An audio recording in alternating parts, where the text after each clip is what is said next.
Beach as we work our way towards the IZOD IndyCar Series. There is a look at Mike Conway's car, Helio Castroneves, a lot of new paint schemes this weekend, and you always wondered, how do they change those car paint schemes so quickly from week to week? That's the subject of this week's Professor B. Last week, Dario Franchitti was flying the blue Clorox colors. This week, he's back in red Target livery. So you say, well, no big deal. They just roll another chassis out of the trailer. Not the case. These are all the same pieces, suspension, gearbox, that's been bolted from last week's car onto a new chassis. The chassis and bodywork from last week is back in the paint shop, and that's going to have a new coat of paint and turn into a Kellogg's car to leave next week for Brazil. But when you put a coat of paint on, you can't put it over the top. Or you could, but it weighs 7 pounds. If you carry 7 extra pounds around a road course, that's a little under 1/10 of a second that you lose in time. Remember, last week, there were positions in qualifying that were determined by 100th or 1,000th of a second. When you go back to the paint shop and you want to take the paint off, you can see that it's carbon composite. So you can use no chemicals. You can't bead blast. You have to, by hand, sand all this paint off back to the carbon before you start again. Then they put the pieces back together, and they seal this and paint the whole thing as a unit. So concerned are they about any kind of disruption to the air. These are not stickers. These are actually painted on and then clear-coated. I can feel no edges whatsoever. So for all that work and all the craftsmanship that goes into it, why not use another car? Well, a rolling chassis, that's a car less engine, $400,000. The pieces you repaint, $100,000. So I guess Donald Trump would say, hey, 300 here, 300,000 there, that adds up to real money. All right, thank you, Jan. There's a look at some of the work going back on the Service Central team. This is the Ganassi Satellite team, the 83 and the 38. Will Power. Up next, it's Wally's World with Wally Dallenbach on Versus. Back at the streets of Long Beach, working our way towards the IZOD IndyCar Series, round number 3 this date in history. Some 500 winners have had good days here before. And Allinger Jr., he is the driver for Wally Dallenbach Jr. in this installment of Wally's World. Wally's World! Wally's World!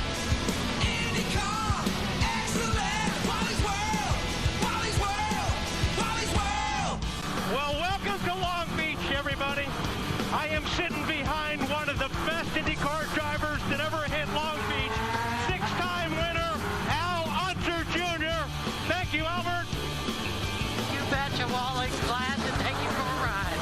Hey, didn't your buddy Sullivan take you out around here somewhere?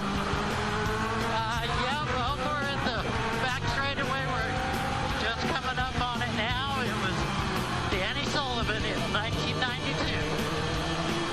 All right, man, I want you to talk me around this place. Show me how you get around it so fast every year.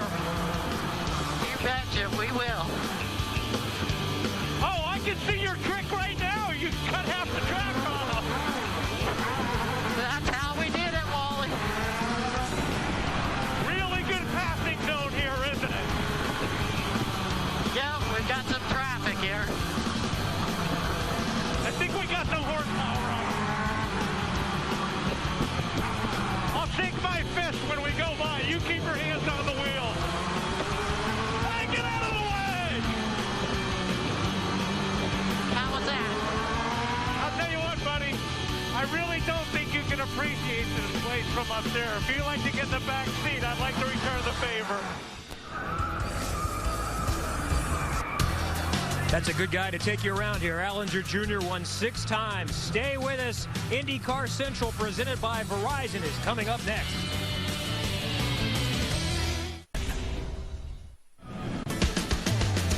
Southern California is known for its cars and stars. And this week, the best from both worlds converge on Long Beach for Grand Prix weekend.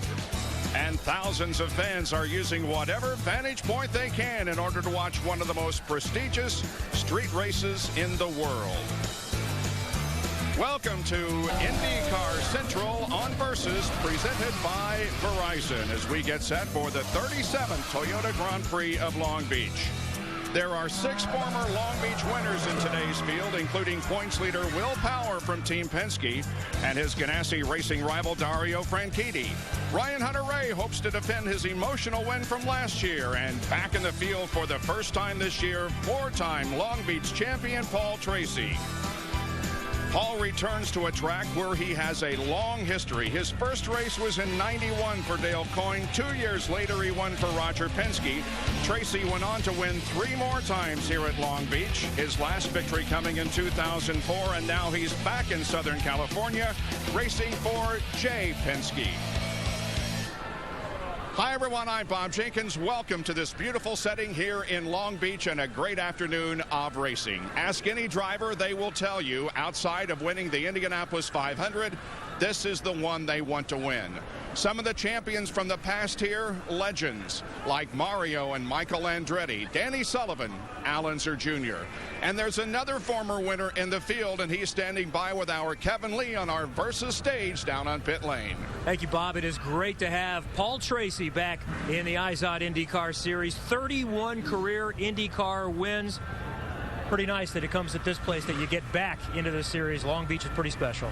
It's very special for me. Obviously, my first ever IndyCar race was here at Long Beach. My first ever win for Roger Penske was here. And it's great to be back with Jay Penske's Dragon Racing, and it wouldn't happen without sponsors like Motegi Wheels and Ralph's and Pepsi and Rockstar. So I've really got to thank them for getting me back to this is the place where it all started for me. It's an interesting situation and an interesting deal. You have 4 races so far, maybe more eventually with Dragon Racing, and you're doing the Indianapolis 500 with Dreyer and Reinbold.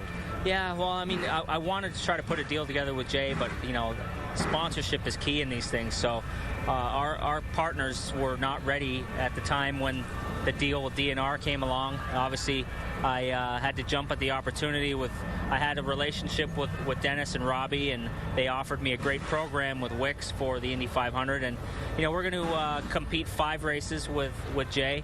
And I think after this weekend, it hasn't gone to plan this weekend. We're not as competitive as we would like, but the race isn't over till the checkered flag falls. So from that standpoint, I think we've got a good chance at locking down some more races if we get a good result today.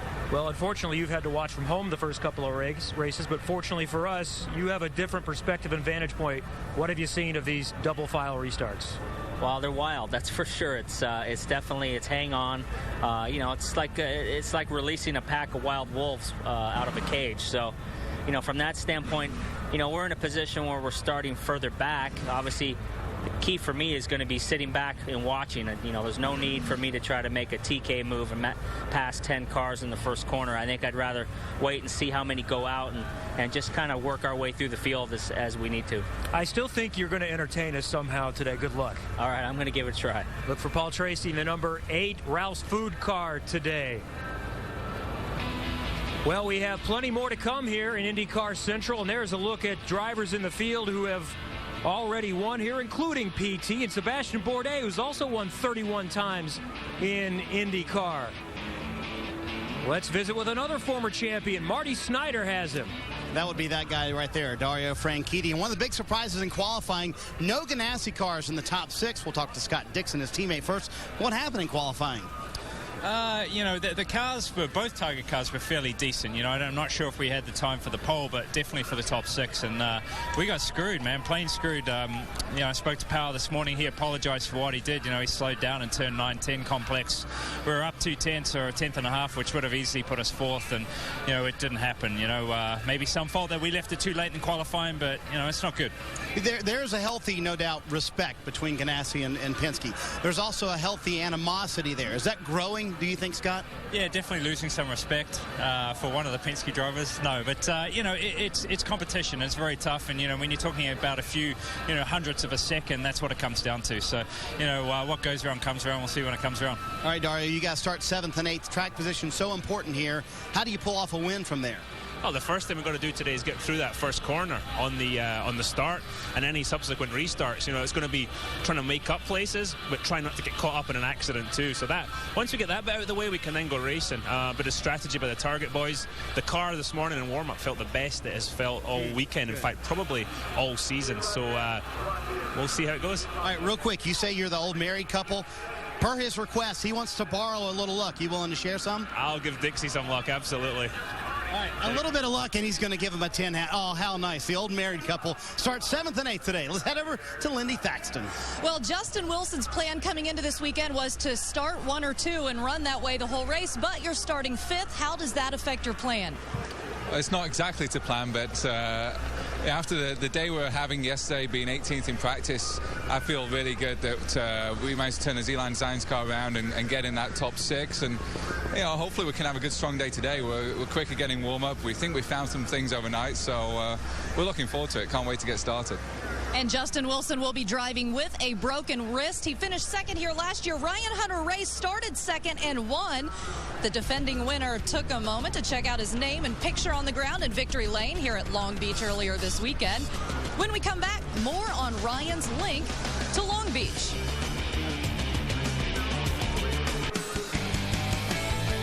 IndyCar Central on Versus is presented by Verizon, official wireless partner of the IZOD IndyCar Series.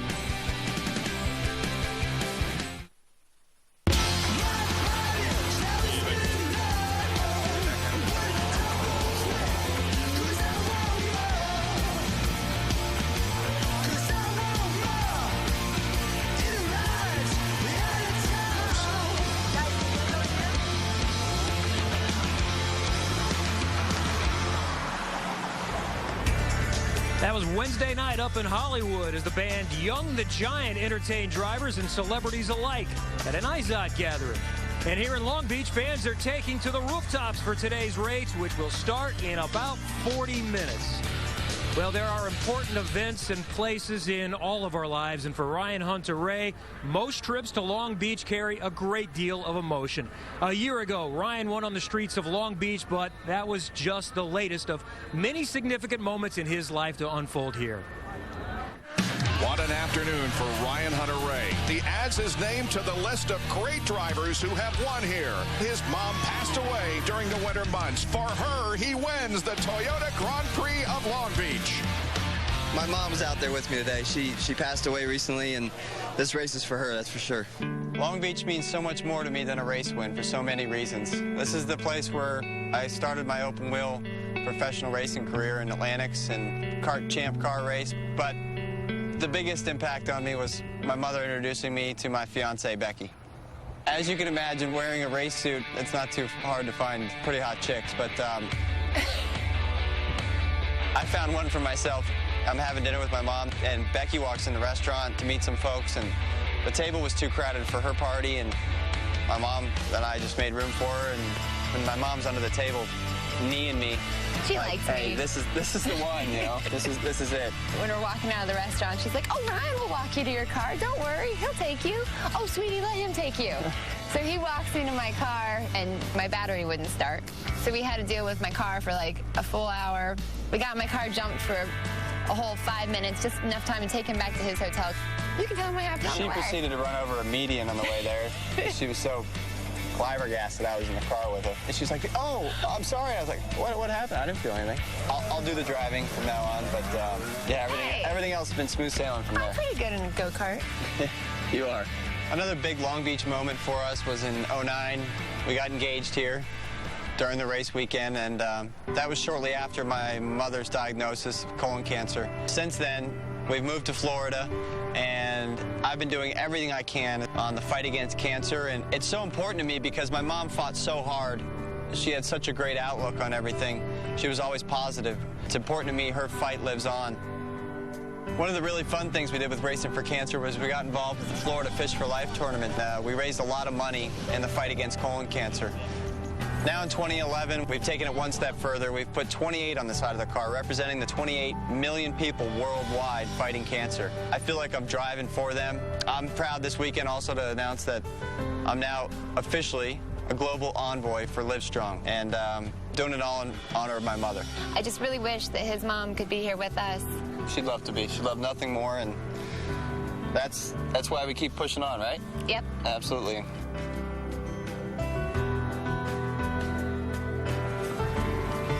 And Ryan got to watch part of that feature. And to add to the emotion of this week, on Wednesday, his fiancée Becky's bridal shower was this week as well. What were the emotions this week returning here as the defending champion and all that goes into this race for you? Well, the race itself, Long Beach, means so much to me for so many reasons. But really just concentrated on the job, you know, driving Indy cars. It's what I love to do, and this is one of my favorite tracks, so that's when it's crunch time. You got to make it happen. Is there extra pressure on you, and are you able to put the emotion to the side because you know this is one of your best chances of the year to win? Well, it puts natural pressure on you just because you know that the capabilities are there within the team and yourself to really perform well at this track. So you get to the track and you think, geez, if we're 10th or 11th in the first practice, well, that's way off where we were last year. So, but we hit everything we needed to this weekend. We really wanted that pole, but we didn't get it.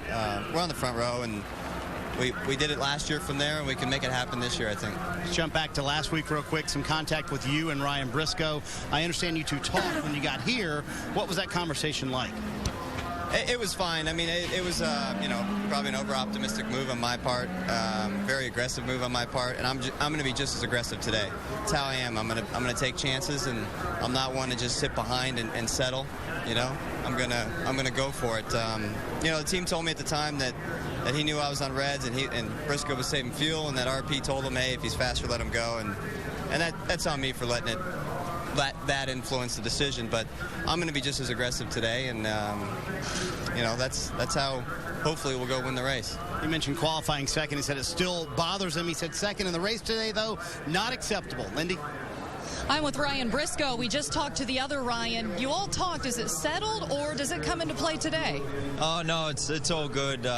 You know, we talked, and actually Ryan rang me shortly after the race, and he actually came up to me again today and just said he apologized and said he's even more so after thinking about it, and it's fine. You know, he was really fast in Barber, and you know, I think just got a little bit impatient with the timing, but you know, I've made mistakes before as well, and you know, we just got to move on, and he's got himself a really good starting position today on the front row.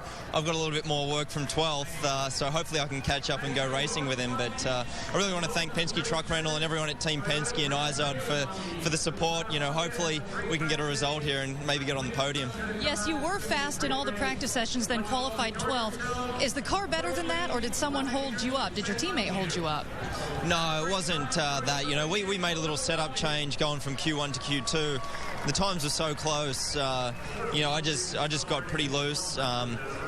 We could have done an extra lap, but I was out of fuel. So it was just a lot of things going on. It was getting busy on the track. There were lots of cars around, and it was difficult to get clear space.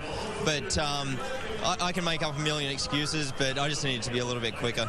Kevin Ryan's best finish here, 8th last year. Thank you, Lindy. And one of the other highlights of this weekend is the Toyota Celebrity Race, which was contested yesterday. Stephen Moyer from HBO's True Blood was quick in the qualifying, set to start on pole until this. He did not start in the race, but he's okay. So actor William Fichtner from Armageddon, Black Hawk Down, Prison Break on the pole. That's Kevin Jonas of the Jonas Brothers getting into the tire barriers. Tito Ortiz of UFC fame trying to get around the charity auction winner Jerry Westland. But William Fichtner wins wire to wire, the celebrity and the overall. The pro Ken Gucci, the drifting champion, is the winner in that category. Well, Will Power will start on the pole today, and when we come back, we expect to talk with the winner of last week's race at Barber. You're watching IndyCar Central, presented by Verizon. This is Versus.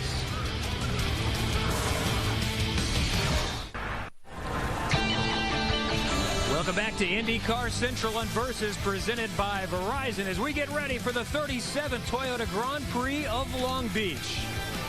While we have a moment, check out select Macy's and participating Honda dealers to enter the Civic Racing Style Sweepstakes. You could win a Civic X Coupe and Izod Macy's shopping spree, or tickets to the Izod IndyCar World Championship in Las Vegas.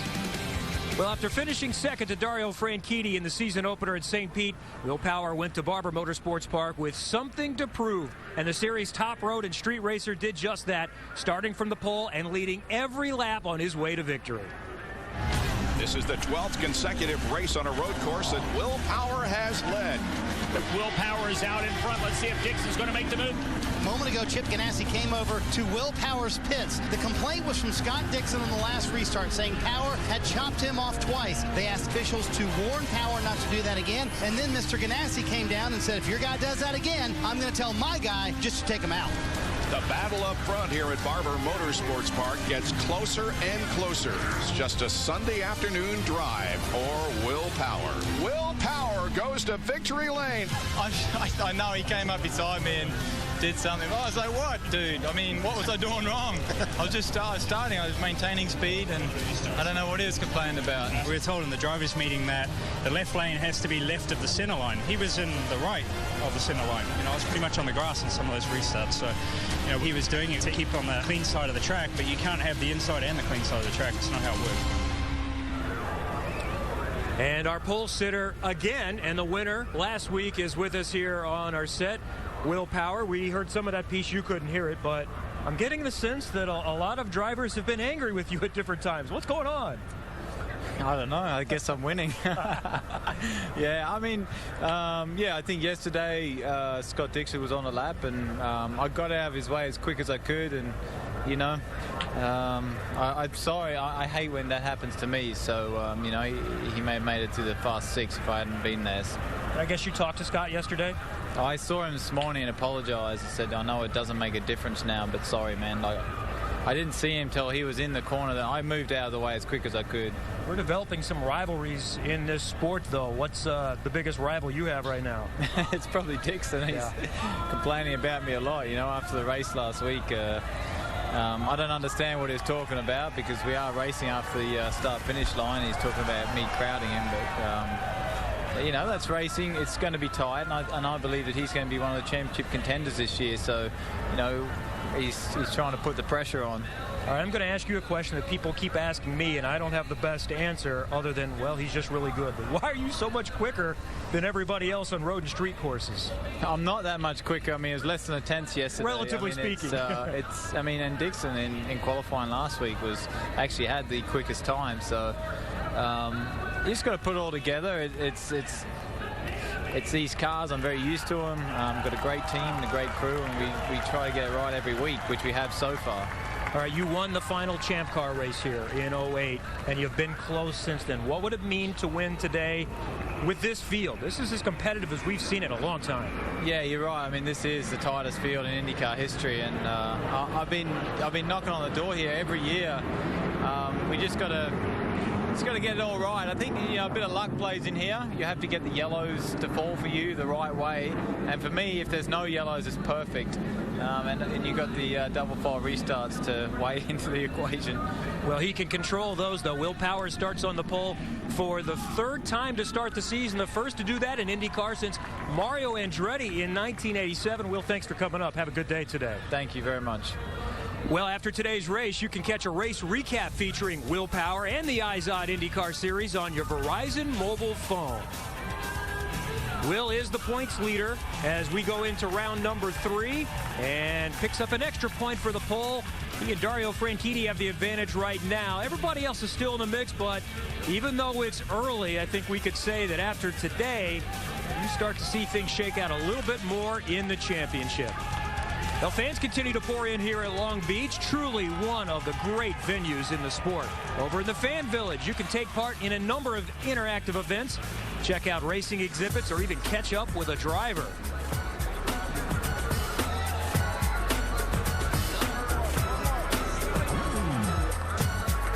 And in Southern California, there's no shortage of cool cars. Over at the Mother's Polish Exotic Paddock, take a look at these cars, which have come out in their Sunday best. Not a bad way to arrive in the Grand Prix in style. And speaking of style, Robin Miller's got some of his very own, and he joins me on stage to discuss some of the recent events in the IZOD IndyCar Series.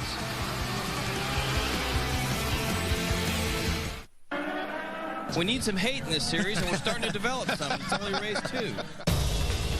I think Elio misjudges braking by about a football field. Right now, I just hit by Simon. Well, that's Hunter Ray, you know, you're going to get that. It wasn't a passing zone, and he drove straight into me. If you can't get the first one right, then surely they're not going to get the second one right, so.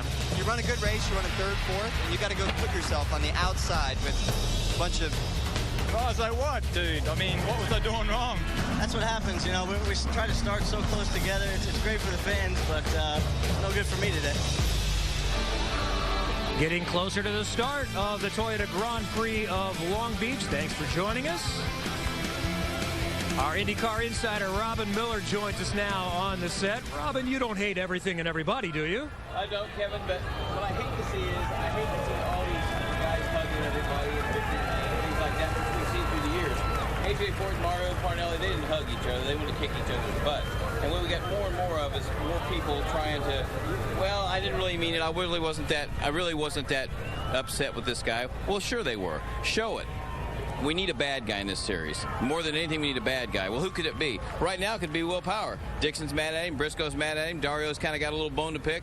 But he drives for Penske. Penske don't want no drivers being bad guys. No black suits. He had Paul Tracy. He could have been a bad guy. So probably the best rivalry might be within the team before the season's over with Briscoe and Castroneves and Power. And then the two Ganassi guys don't like him. But we need more guys being in the mix to win races to really have rivalries.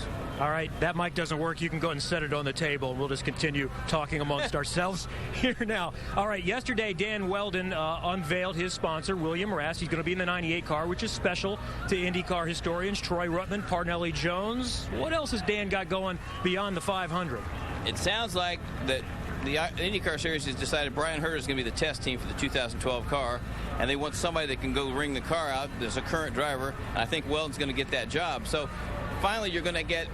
When Champ Car had a new car in 2007, they had Roberto Marino. He did a good job, but he wasn't driving every day. Now, Weldon, even though he doesn't have a full-time ride, he's been driving cars and been a champion. So they're going to get somebody that's current, somebody that's fast, and ring it out. And I think the real thing right now is some teams say we want to be the test team, but they need to hit somebody that's not got any skin in the game right now. And Brian Herter is just an Indy 500 guy only, so he can test the car, and it'll be fair for everybody. All right, it's time for what's going to soon be America's favorite game, Inside the Helmet, with Robin Miller. At random, we pick a picture of a driver, and Robin opines on said driver for a little while. J.R. Hildebrand. Here's the thing about Hildebrand. This guy's won in everything he's been in. He's been nowhere so far. What he can't do is get down on himself. And don't listen to John Barnes beat on you. Listen to Chris Maurer and listen to your engineer. You're going to be just fine. Next up, we have Graham Rahal. All right. Dario Franchitti says I'm his PR man because I'm always promoting him. He's got to start winning some races. Yes, he's with a new team. Yes, it's a Ganassi satellite team, but this guy's got the talent to do it. We need him and Marco Andretti to start winning races and start beating on each other because they could be our best rivalry. Okay, just time for two today. We will work on expanding this segment as we continue on. Let's get down now to the IZOD Pit Performance Center with Marty Snyder. You know, Kevin, it used to be that in the old days, drivers would settle arguments with their fist outside back of the fence. In the last 5 or 10 years, it became the phone. They would call each other on Monday. Well, now what do? When they're having an argument, they tweet each other. This is what happened. This is what happened last week. Ryan Hunter-Reay tweeting to Ryan Briscoe, hey, I was radioed by my team. Penske guys had told Ryan Briscoe to let me go. I was on reds. He was not saving fuel like them. And then Ryan tweeted back, said, I'm moving on a positive note. I thought the restarts were awesome. It was fun racing today. There was also one from Paul Tracy about Ryan Briscoe and the Ryan Hunter-Reay incident. And there was another one from Paul Tracy to our own Robin Miller, where he said, hey, it's easy for you to talk about loving these restarts. You don't have to pay for all these car parts that are having to be replaced. So, Robin, you said you always wanted hate in the series. Do you and Tracy need to tweet each other and make up? What Tracy doesn't understand is a lot of car owners have spent a hell of a lot of money on Paul Tracy through the years. Yeah, exactly, Marty. right? So the most important thing is I don't care what the drivers think. I care what the fans think and the people that watch TV think. They like double file restarts. Keep them forever. And PT can afford go-kart parts, but he can't afford IndyCar parts because he took a pay cut. Hey, I totally agree with you. But in case you guys do need to make up, just remember, tweet them. Everything will be okay, I promise. All right. If I could learn how to use that computer, I will. If you could learn how to tweet, that's the key, right? I can barely speak. All right, we're going to get to the booth guys coming up in just a moment. Bob Jenkins, Wally Dallenbach Jr., Jan Beekes, working our way towards a green flag from Long Beach on Versus. IndyCar Central on Versus is presented by Verizon, official wireless partner of the IZOD IndyCar Series.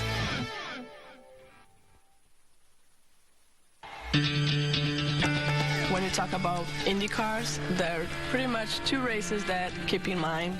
Is like Indy 500 and Long Beach race. The cool bit about it is all the history. You know, I remember seeing footage of the Formula 1 cars racing there, IndyCar racing there just 20 years ago. I remember going to that race as a kid and watching the Andretti's win there and watching my heroes at the time do really well at Long Beach. Both my father and grandfather have had a lot of success there, more than Indianapolis. So for me, it's just trying to, again, do the same. If you win in Long Beach, it's kind of like you win one of the big ones. Ryan Hunter-Reay, he will not be denied as he adds his name to the list of great drivers who have won here. I can't tell you how special it was to win there last year. It was absolutely amazing. I just can't wait to do it again. If you are a driver in the IZOD IndyCar Series, Long Beach is where you want to be today to try to join the list of winners of this prestigious event, which reads like a who's who of open-wheel racing. 6 drivers in today's field have at least one win here, but all 27 in today's field are hoping they can be under the checkered flag first today and win the 37th Toyota Grand Prix of Long Beach. Hi again, everyone. Bob Jenkins along with Jan Beekes on my far left and Wally Dallenbach. Well, we're 2,043 miles away from where we were last Sunday at Barber Motorsports Park in Alabama. That was a natural terrain road course. Today, we're on the streets of Long Beach, California. So, Wally, what challenges do the drivers face? There's a lot here. But I think the biggest thing is you have to minimize your mistake or capitalize on somebody else's mistake. This is a very difficult place to get set up for. It's really hard. You really charge the corners here under braking. There's a lot of guys that had to abandon the corners because they couldn't make it. There's a lot of guys that just blew it, made some mistakes and spun out. Another thing you got to watch here is the curbs. Once you start using up your tires, if you hit those curbs too hard, it knocks you offline and it puts you in the tire. So I think the biggest key here, track position is everything, and it's so difficult to pass anyway, but you're just going to have to minimize those mistakes and just really focus and stay clean. And while you're talking about bumpy braking zones, anytime you have bumpy braking zones, what does that mean? What it means, passing opportunities. And I think there's as many as 5 passing opportunities you can find here around Long Beach. And that's a good thing, because during the pre-race show, we heard from people who were fast that didn't qualify well. Dario Franchitti, Scott Dixon for the 2nd year in a row, out of the top 6. They'll be fast. You heard Dario say, best car I've had in a long time. Then you drop back, Ryan Briscoe, fastest in all the practices until you got to qualifying, starting 12th. He'll be charging, then go all the way to the back. Sebastian Bourdais, he's won 3 times. He's in 21st. And then Paul Tracy. He said at the opening of the show, I'm going to take it easy in turn 1. I'm not so sure. Okay, the weather is a lot different today than it has been the last couple of days. We've had sunshine and a lot of warmth. Today, it's overcast and kind of cool. A setup different for the cars? I'm not sure about the setup, but it's going to take a little bit longer to get heat in the tires, and that's going to be the challenge for all these guys. Is once they come in, even if after a caution, is to get the heat in the tires, because without the heat in the tires, you don't have any grip, so you've got a lot of sliding around. Drivers are being paraded around the racetrack here as we are just minutes away from the command to start the engines as the drivers get into their cars and we get set to go here on a Sunday afternoon. That is always a wonderful, wonderful place to come to, I should say. Long Beach really, really goes all out for this event. Open-wheel drivers who have gone on to win the championship. Paul Tracy in 2003. Sebastian Bourdais won here 3 times in a row, 2005, 5, 6, and 7. And Dario Franchitti won here at Long Beach in 2009 and went on to win the IZOD IndyCar Championship. Let's go down for the opening ceremonies on pit side. Colors presented by the Centurion Battalion, a Accession Task Force of the California Army National Guard. We got them on the right side of the track.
And now, ladies and gentlemen, we ask you to please stand and remember to remove your hats. It's time for our national anthem to be sung today by Air National Guard Band of the Southwest member, home of the 146th Airlift Wing, Channel Island Air National Guard Station, California. I'll introduce Technical Sergeant Aaron McPherson. Oh, say, can you see by the dawn's early light what so proudly we hailed at the twilight's last gleaming, whose broad stripes and bright stars through the perilous fight o'er the ramparts we watched were so gallantly streaming, and the rockets red glare, the bombs bursting in air, gave proof through the night that our flag was still there.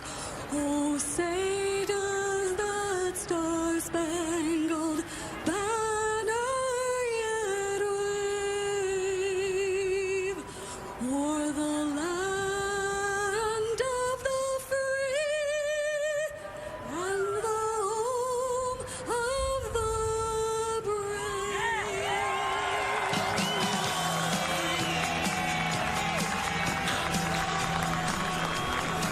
Well, the pace begins to quicken. The fans are in their seats in the grandstands. The teams are ready, and the drivers soon will be.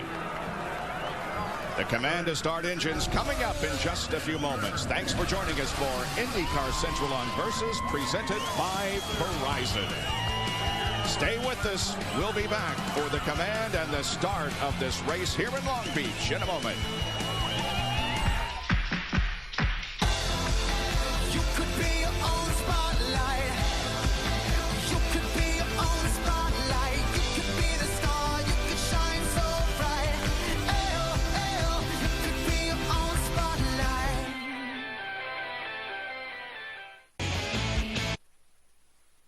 Shoreline Drive in Long Beach might look like any other scenic California road.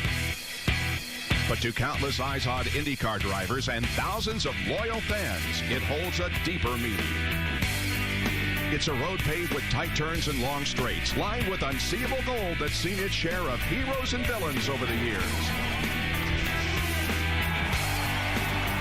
To cross the finish line first instantly embeds the winner into its compound of legends with Andretti, Tracy, Unser, and Zanardi.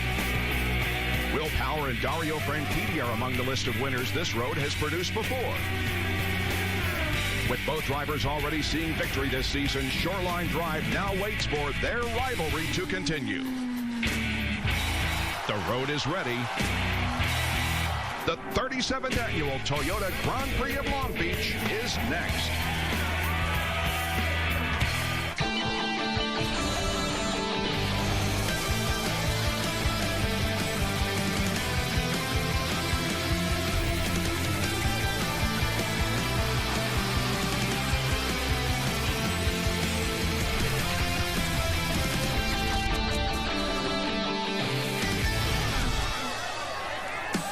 It's a beautiful setting here on the shores of the Pacific Ocean in Long Beach, California. The Toyota Grand Prix of Long Beach set to go in just the next few minutes. Kind of cloudy, kind of hazy. There was some marine fog that moved in earlier, but things are looking much brighter right now. Danica Patrick getting strapped into her race car. 85 laps of competition here this afternoon, a total of 167 miles of competition.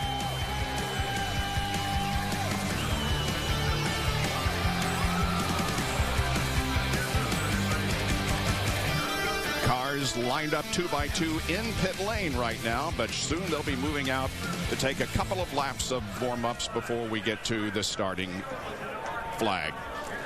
Open wheel host Indianapolis has hosted open wheel racing 94 times, but second on that list is right here in Long Beach with 27.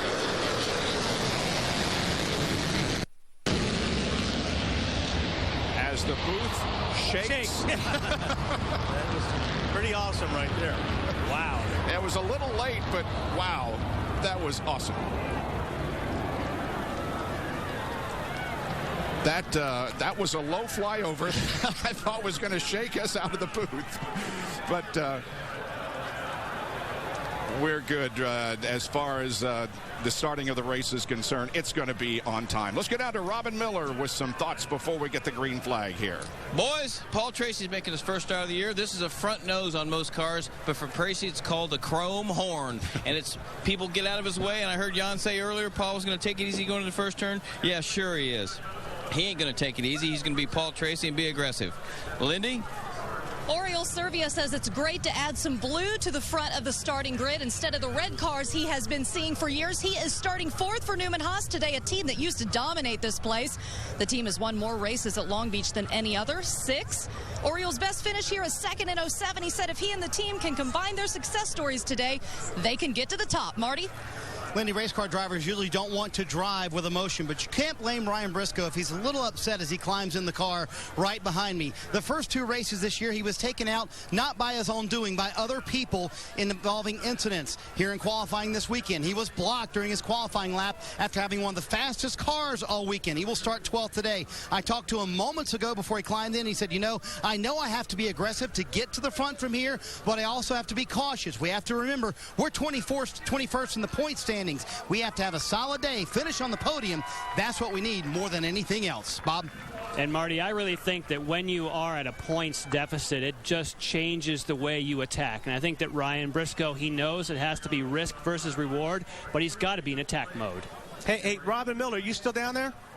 Right here, Wally. I want to start this right off the right way. You pointed out the front nose. Can you show me the rear nose? Attaboy, Wally. Hey, Wally, I flunked out of Ball State. Cut me some slack, son. And we should say I love you, buddy. I was quoting Paul Tracy saying he was going to take it easy. Robin, you and I are on the same page. We do not expect that to be the case. But Jan, here's the thing, Jan. He's got no spares. That's the only nose they got. That's the only car they got. So he actually might be a tamer, gently Paul Tracy. Well, Elio Castroneves is ready. We're going to work on a short break here before we get the command and get this thing rolling here in Long Beach, the Toyota Grand Prix. The Toyota Grand Prix of Long Beach on Versus is brought to you by Toyota and by Izod, the official apparel of the Izod IndyCar Series, available at Macy's. They are on top of the roofs. They are hanging out their condominiums. They are everywhere looking for this start of the Toyota Grand Prix of Long Beach. Let's go down for the command to get this event underway. Ladies and gentlemen, your Grand Marshal Gordon Ramsay with the command at Long Beach. Ladies and gentlemen, please start your engines.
These drivers, Honda's fastest seat in motorsports. Very popular sweepstakes. This season, you'll have 6 chances to win.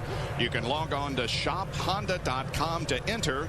And this week's lucky winner is Alan Haley. Alan, can you hear me up in the booth?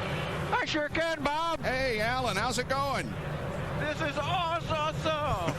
You're pumped for the ride around before the start, huh? I'm really, really pumped. Honda and IndyCar and Izod are awesome.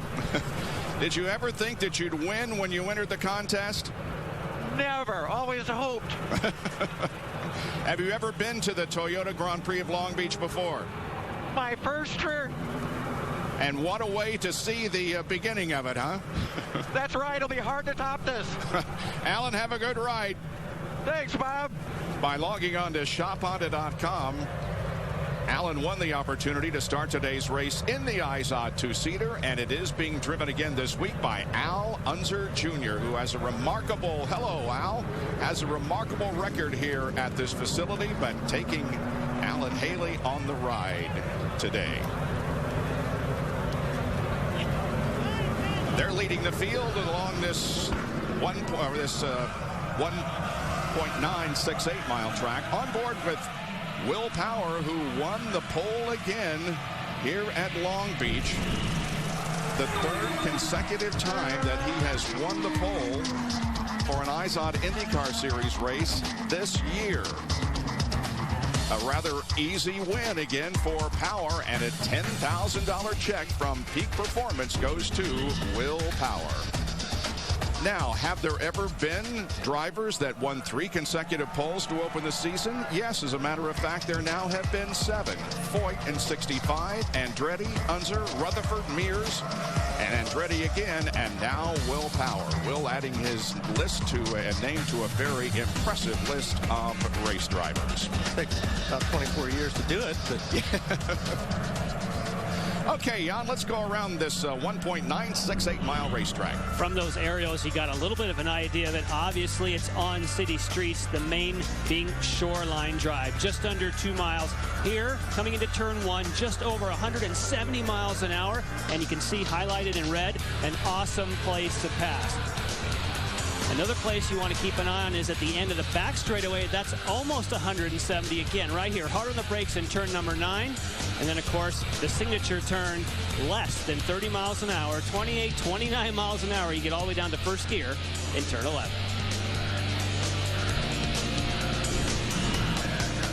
Now, from a strategy standpoint today, this is the kind of race that you want, and that is big pit windows. You could drive anywhere from 27 to 30 laps on a tank. In other words, if you're saving a little bit of fuel, you could get to 30. If you're really on it, it would be 27. Look what that does for the pit windows. That gives you the opportunity. Anytime you see big splits there, that means lots of opportunities for different pit strategy, and of course, makes it an easy two-stop race. Marty?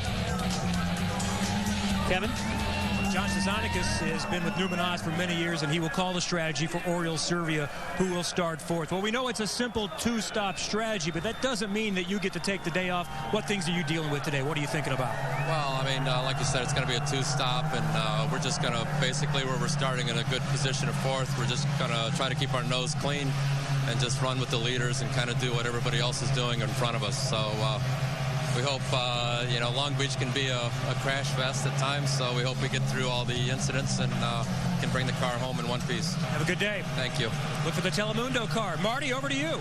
Well, Kevin, this front row should be very interesting at the IZOD Performance Pit Center. And I talked to Will Power moments ago. Whoops, I'm moving Ryan Hunter-Reay there. I talked to him moments ago, and he said he knows what Ryan Hunter-Reay is going to do at the start of this race. He said, I heard him say he's going to be very aggressive today, and I know he's going to be that. He said, no doubt, going into turn 1, it'll be a game of chicken. I'm not going to lift because I know how bad I need that lead once we get out of turn 1. He's going to be aggressive going on the outside. It should be a lot of fun. Lindy?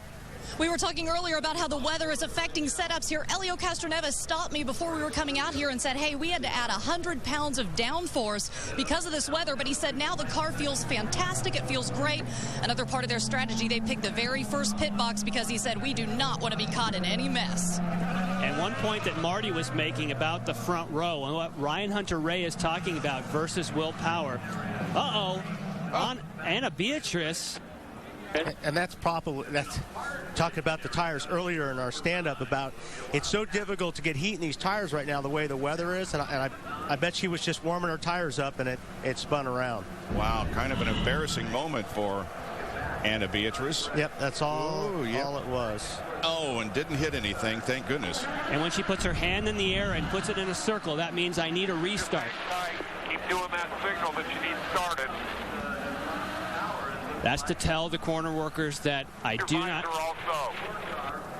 They need to know the difference between trying to select reverse and if it needs restarting. The Homatro safety team has starters on board. The cars do not, so they'll get this refired. And that's going to be, listen, that's going to, unless this place warms up considerably, that's going to be an issue after the pit stops. You know, these guys come, they put fresh tires on the car, they come out of pit lane, and you got to get going. And it takes a lap or two to get the temperature into these tires. And as you can see, there's not much room for error on this place. You got walls on both sides of it. To add insult to injury, they got her fired up, and then she stalled it. They're desperately trying to get her out quickly before the lead cars come by. Yeah, she's fired again, and now begins to move away. Ooh, just in time. Oh, just ahead of the pace car and the rest of the field. On board with Oriol Servia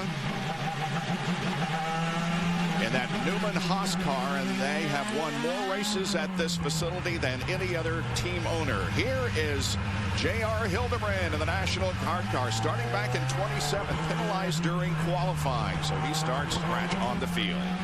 Here's Ryan Briscoe. As Jan said earlier, he was the quickest in all the practices, but will start in 12th position today. Here's Tony Kanaan.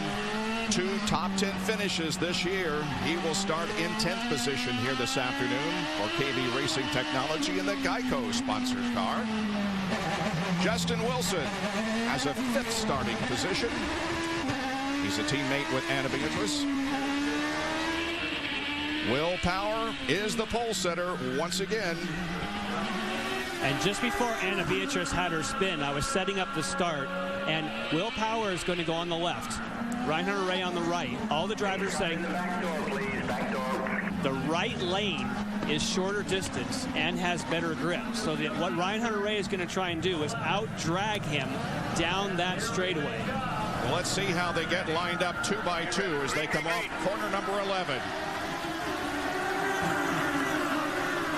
Only about the first 3 rows are in formation. It's kind of a staggered and stretched out start. Well, Hunter-Reay's taking a look. Not enough. Nope.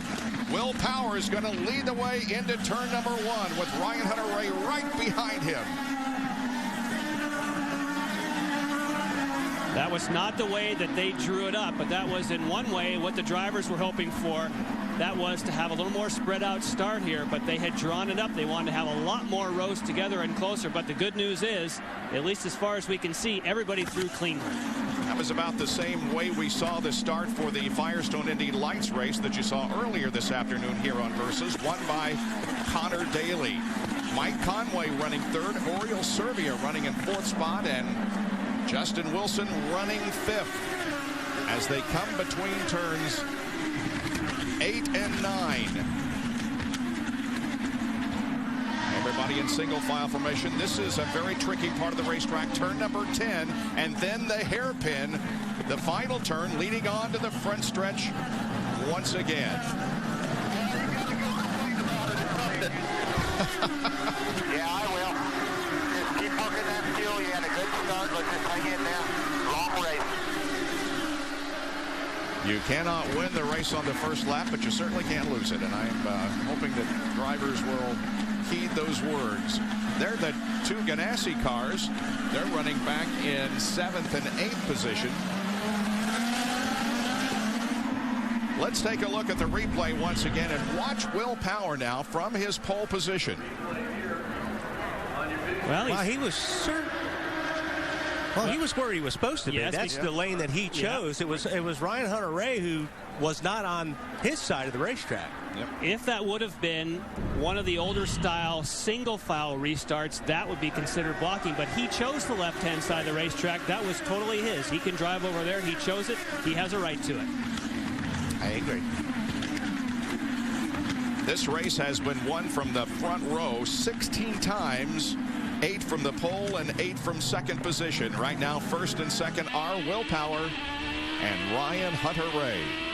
You did see Graham Rahal was peeking a look down into turn number 9. That's the first start of moves that we start to see of people coming up through the field. Yeah, they're just starting to get some temperature, not only in their tires, but also their brakes. I think everybody was just kind of tiptoeing around here over the first couple laps. You see Hunter Ray making some ground here on Will Power right now. Closing in quickly on the rear wing of the Verizon car. Paul Tracy gained a position on the start. So did J.R. Hildebrand, Sebastian Bourdais, Sebastian Saavedra, and Graham Rahal. Well, Ryan Hunter-Reay said he needs to figure out what kind of cereal Will Power is eating because he wants to start having it for breakfast as well. They came in with a little bit of a different car this year than last year. Remember, he started second and then won. They've developed it. He said it's working for him. Obviously, starting second it is. He's also happy for Mike Conway, his teammate, who started third. Marty? Right in front of him, Will Power, and I'm sure he's not going to give away the cereal that he eats every morning, Lindy, because he doesn't want to give away his secrets. This is the same exact car and engine he has used for every race this year. It's not scheduled to be overhauled, the engine that is, until after Brazil. Earlier this week, they had some cooling problems on this engine. They changed the ductwork on this car to make it a little bit better. Since then, no problems, but they would love for it to stay a little bit on the cooler side today. Coming down to complete lap number 4 of 85 as we jump on board with Tony Kanaan, who's running in 10th position. Remember, last weekend at Barber Motorsports Park, he gained 10 spots on the first lap, starting from the rear of the field, had a much better starting spot today. And this shot gives you a good idea how rough this place is. Certainly, you know, coming up to a lot of the corners. Right there, how rough it is. And he's getting some heat from behind from James Hinchcliffe. You say, well, hang on a minute, that's not Hinchcliffe's colors. That's because he is driving the spare car for Oriol Servia after having a fire with that car on Friday.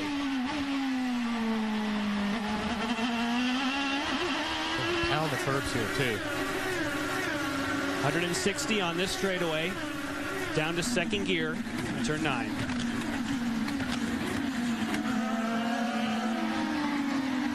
James Hinchcliffe was pretty happy with the car this morning. He said he didn't think they would make any changes from what they sent into the morning warm-up. He said, though, it was a little bit difficult to tell exactly what they had because it was so cool this morning. Today is a little closer to the conditions that we've had throughout the weekend, but still cooler than what we saw on Friday and Saturday. In 6 tries here at Long Beach, Tony Kanaan's best finish was 3rd in 2009. The leader of the race is Will Power. Once again, Ryan Hunter-Reay earning in 2nd spot.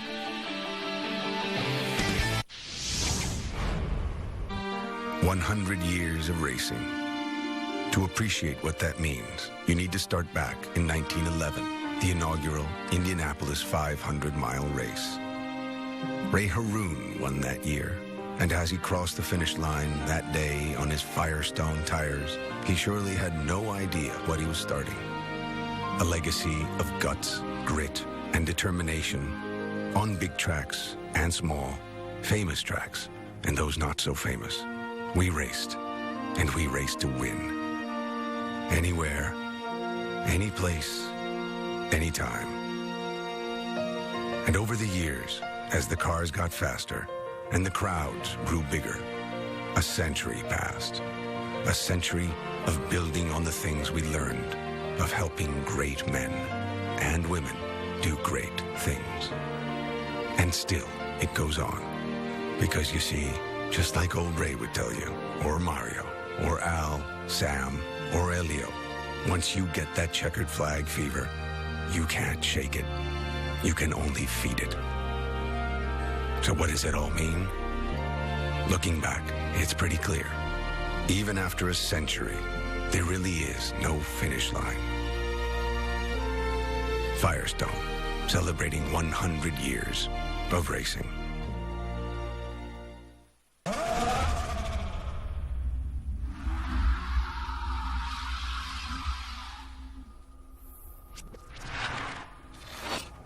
There's a reason why. In 5 years of powering every car in the Indianapolis 500 race, not a single Honda engine has failed. It's not the parts we make them from. It's the part we put in to every Honda.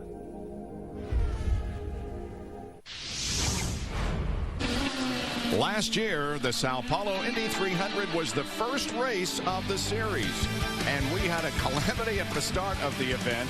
This year, it is the 4th race on the schedule, but Versus will be there live Sunday, May 21st at noon Eastern. The IZOD IndyCar Series continuing May 1st from the streets of Sao Paulo, Brazil. Down to Marty Snyder. Well, guys, back in the field, Ryan Briscoe started 12th, and you saw Anna Pitt right there. Now she's coming back out on the track right now. Briscoe started 12th. He is still running 12th. And if you'll notice, he is running the primary tires. Everybody in front of him are running the red tires, the softer red tires. That's very much on purpose for Ryan Briscoe. The reason because of that is they want to do the opposite of what everybody else does. They want to gain track position in their second stint. So the theory is put the blacks on first and then hold everybody off. Then in the second stint, when everybody else puts on the primary tire, you'll have on red tires. That's when Ryan Briscoe plans to do his passing. So right now, they're very happy to still be running 12th on these primary tires. Yeah, that's pretty good, Marty. And he's running about 2 seconds slower than the leader. But you know what? That may work out for him. Watch some of the telemetry here. Full throttle up the straightaway. See the mile per hour on the left. Hard braking coming up here. This is a second gear corner to your left. Get through the gears really, really quick. And you can see how busy this place is. And don't forget, he's on the harder tire, so he's probably working a little bit harder than everybody else because he's got a little bit less grip than the guys that are on the reds. And you saw around the fountain that he went down to first gear. There's 2 places you use first gear, the fountain, and then, of course, the hairpin, down to 28 miles an hour. Now, the interesting thing, if you do go with the Firestone Blacks, there is a pretty big spread between the speed of the 2 of them. Firestone is trying to get a bigger spread this year to try and shake up the competition. So if he's not getting blown by people right now, and he's on the Firestone Blacks, this strategy may work well. Ryan Briscoe in 12th position. Up ahead of him is James Hinchcliffe. The movers at this stage of the race, Sebastian Bourdais has picked up 2 spots to 19th, and also J.R. Hildebrand has gained 2. Back up front, the first 3 run pretty close together, and Mike Conway staying right with Hunter Ray and Power. They really are. I mean, Ryan Hunter-Reay is not letting Will Power get out of his sights. One of the reasons why he wants to push Will Power is that Will Power has been the master of the single lap. But Will has been having a little bit of trouble with rear grip when he gets on the power, especially coming off the hairpin. What a great vantage point to see how you have the city streets, how you're going past the hotel on the right-hand side, the convention center, then changing streets. That's why it's bumpy. You're going from side streets to larger streets, concrete, underneath parking garages. It is an awesome place. It just gives you such a sense of speed because you have so many things just whizzing by you through these tight canyons. That was turn 9. This is turn 10. And now the hairpin right-hander, turn number 11. 10 laps completed. This is the 13th consecutive road course race that Will Power has led. And so what Ryan Hunter-Reay, and they're giving him the intervals on the radio, if he can keep some pressure on Power from that overhead shot coming off of the hairpin, you got a great example. It's like a drag strip, and Will Power has to be very careful with the throttle and just ease off there and not light up the rear tires. If you have somebody right on you, you can't do that. You got to go for it. And Jan, for the second week in a row, Will Power has John Erickson making the calls for him. Clive Howell will be back at Brazil in a couple of weeks. What Will has asked John to tell him, let me know when Ryan Hunter-Reay is using his overtake button. Ryan Hunter-Reay has used 2 of those. Will Power only 1, and that was on the start of the race. There's John Erickson. Mike Conway running back in 3rd position. This is Mike's 3rd race here at the Long Beach Grand Prix. He finished 21st 2 years ago and 10th last year. And this guy has been involved in incidents early on in the race several times, and you just really wonder when he's going to put together a race in which he finishes up front. This could very well be that weekend. Remember, Bob, that Mike Conway had that contact with Danica back at Barber, and he is in his backup car this weekend. He's pretty happy considering the last couple days he's had here. It was pretty difficult, but then he, is qualifying. He qualified 3rd, was very happy with the changes in the car, wasn't expecting it, but he'll take it. Stay with us. We will be back with more from the Indy Grand Prix of Long Beach.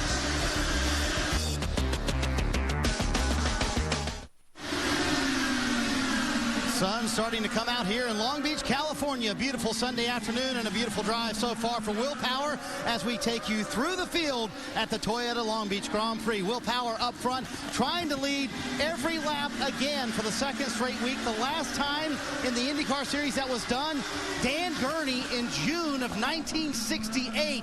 So Will Power trying for a little history today. This morning the car had a little bit of understeer. They have fixed that with a couple of changes. Almost perfect right now, Lindy. Ryan Hunter-Reay must be happy with his car because he is not saying a word. This guy loves this place. He met his fiancee Becky Gordon here. They got engaged here. This is his favorite track because it was the favorite track of his late mother who died of cancer, and he races in her honor. Behind him is teammate Mike Conway. After his crash at Indy last year, he said he feels better and stronger than ever this season. He is thrilled to be a part of this Andretti Autosport team. The only thing his strategist Tom Anderson has told him is good job on fuel, Mike. Oriol Servia started fourth. He is running in fourth. They're telling him that the times are real good considering the tires he's on. He started on scuffed reds, one of the few that started this race on the scuffed red tires. Marty? Justin Wilson's weekend didn't get off to a very good start. He had an overheating taxi that barely made it to his hotel, fought brake issues Friday and Saturday in this car, and right before qualifying, they finally got it right, and he told me the car is about the best one I've ever had here at Long Beach. That's a pretty good statement from Justin Wilson, considering he's finished second here twice, Lindy. Elio Castroneves in the number 3 car. He started sixth. He says his car is better on reds than the blacks, but overall, his ride feels great. You remember James Davidson, a lights driver. He doesn't have a ride this year. He's been doing some driver coaching. He came with Team Penske. He's been watching from the track all different perspectives and telling Elio and the rest of the team some ideas on where they may be able to improve on their time. Marty.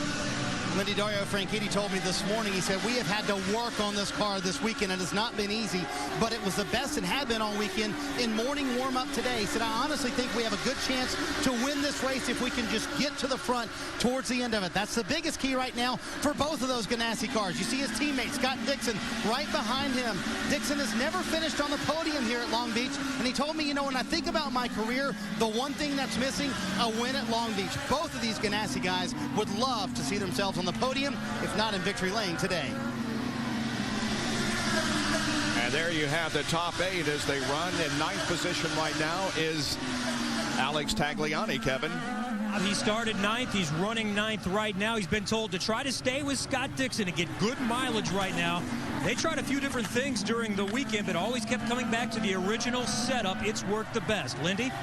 Tony Kanaan joined this KV team 6 days before the season started. Although he'd seen engineer Michael Cannon around the paddock since '96, that's when they met for the first time. After the morning warm-up, he said the car feels decent. It's pretty well balanced. They had some radio issues when he first got in the car taking the warm-up laps. Everything seemed to be okay now. They did tell him, if you cannot pass, save fuel. Good second run so far for James Hinchcliffe. He is running in 11th. That's where he started. He told me this morning that even though it's a 2-stop race, you can still find an advantage by saving a little bit of fuel. If you can go one lap longer than everybody else, you're going to pick up some spots, and he was reminded of that just a little while ago, Marty. Kevin, we documented Ryan Briscoe on the primary tires, and he is doing his best. In fact, that's what he told Roger Penske on the radio. I'm doing all I can to hold these guys off back here, but if this works, it will pay off again in that second stint. The car a little bit loose for Ryan right now, but he's hanging on, Kevin.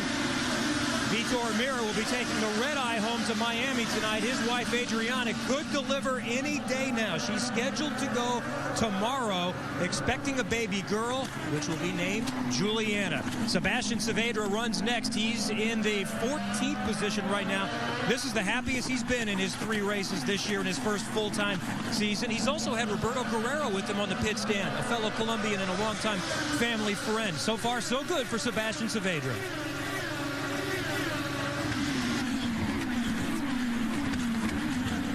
Graham Rahal next in line.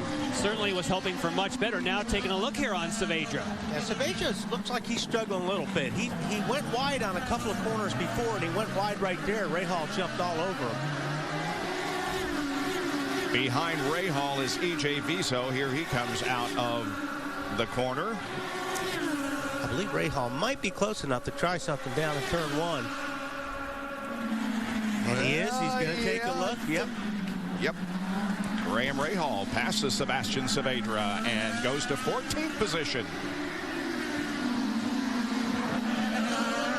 Well, we wish the best to Vitor and wife tomorrow.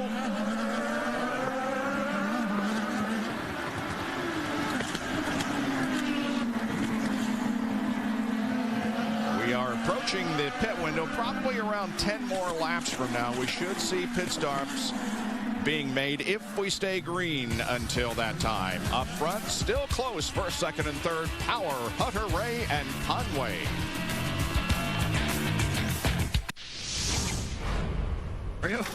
Hey, what do you got in this thing?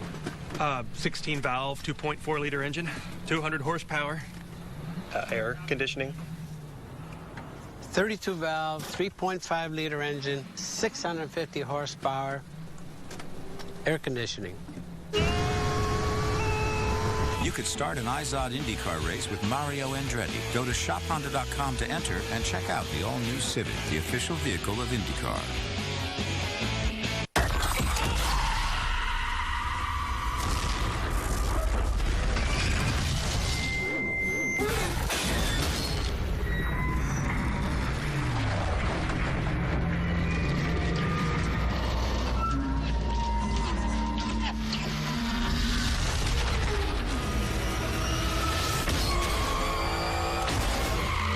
Shift 2 Unleashed, now available. Rated everyone 10 and up. Welcome to the Van Heusen Institute of Style. You may come as schlubs, but you will leave with swagger. Exhibit A. This guy's a list of fashion fumbles. Nothing fits. Khakis to work, and he left it open over the middle? What a schlub. Exhibit B. And B is for beautiful. Man, this is style in motion. That's beautiful. Picks a perfect pattern. It's a great combination. And that's a playmaker. Style is a statement, gentlemen, and a statement we will make. That's beautiful, man.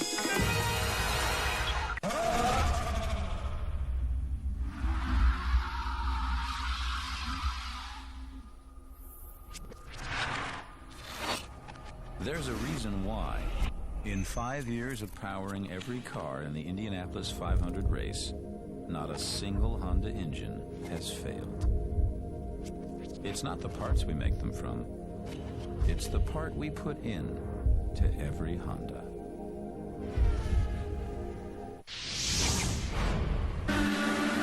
When the bugle calls, we will answer with all the stories that make the Triple Crown come alive. Coverage of the Kentucky Derby begins May 4th here on Versus. You can watch the race itself May 7th on NBC.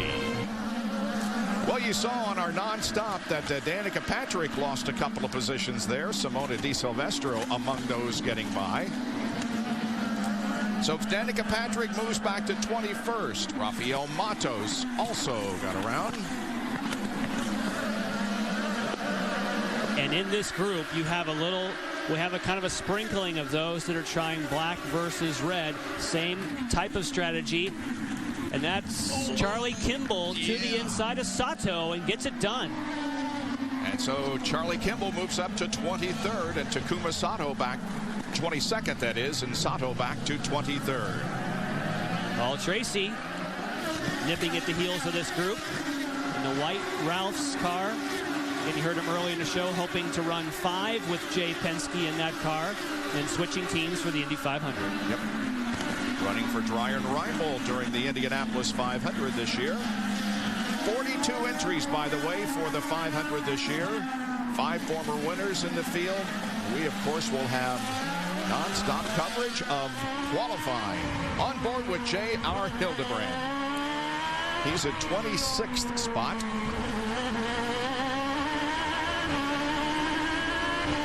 One of the bumpy braking zones here.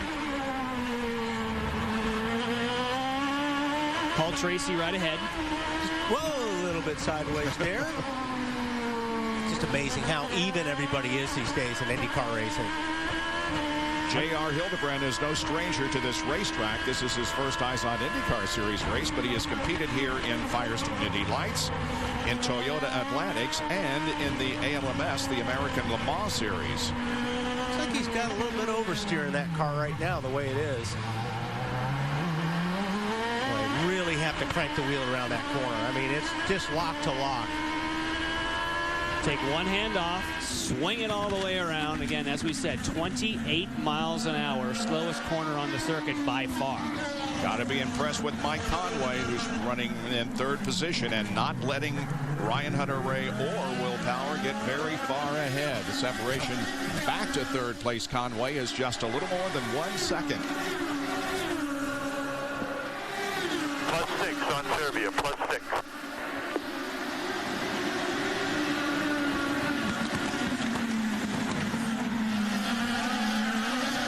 Sitting here in this pack right here, Don, I mean, really, you're just waiting for somebody to make one little mistake so you can capitalize on it. Because all these three cars are running so close right now. They're so even. It just takes one little bobble, and you can pick up that position or lose it if you're the one that makes the bobble. There are the 4 Andretti Autosport drivers, and where are they running, including second and third for Ryan Hunter-Reay and Mike Conway. Will Power's the leader now. We're going to take a break at before pit stops here at Long Beach.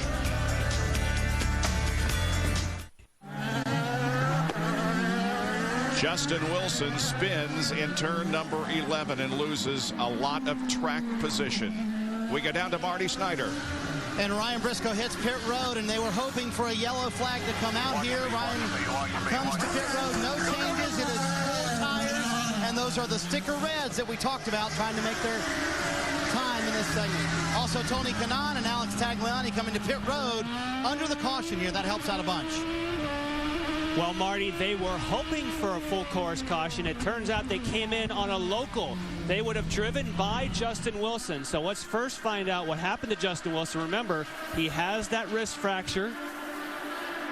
And I think we thought for a while. I think he got tagged. I bet you if we have a different angle, I think he may have gotten some help on that one.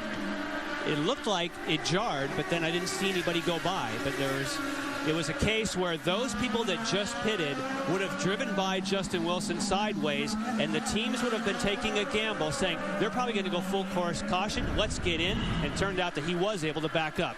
And here's the other look. Castro Neves. My golly, you are right. I saw that same bump, but they cleared around the outside. Well, let's drop Justin Wilson back to 13th position. Here comes Danica Patrick. Ooh, we get some more. And Paul Tracy just got by James Jakes coming off the hairpin. They've been fighting. Oh, and Simona De Silvestro is spun in turn 11. And now we have a full course caution. Full course caution. The leaders come through turn number 11.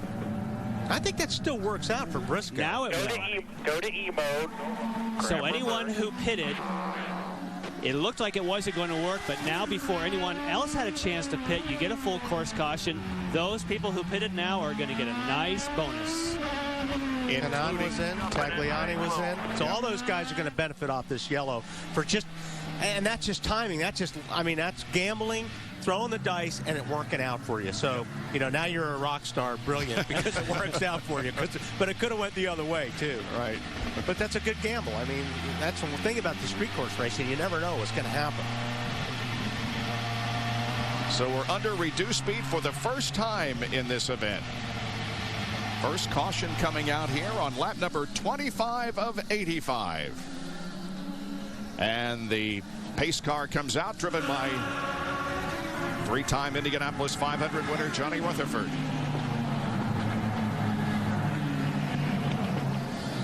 Pretty much a carnival-like atmosphere here in the streets of Long Beach as the Grand Prix, the highlight of the weekend, is 26 laps in. I tell you what, these pits too, guys. I looking at pit lane the other day going, there's a lot of crazy things that have happened on pit lane. It's very narrow. It's closed right now. They're still waiting for a pack-up. It's still closed right now. We have seen contact on pit lane before during these kind of pit stops.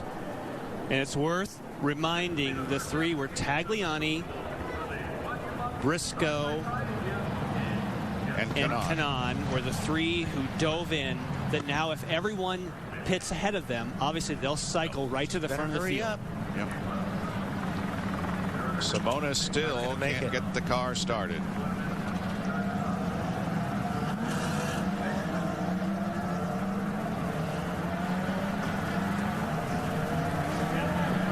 Pits are not open yet. They must form a tight pack before the pits can be opened, and they are not in that formation yet.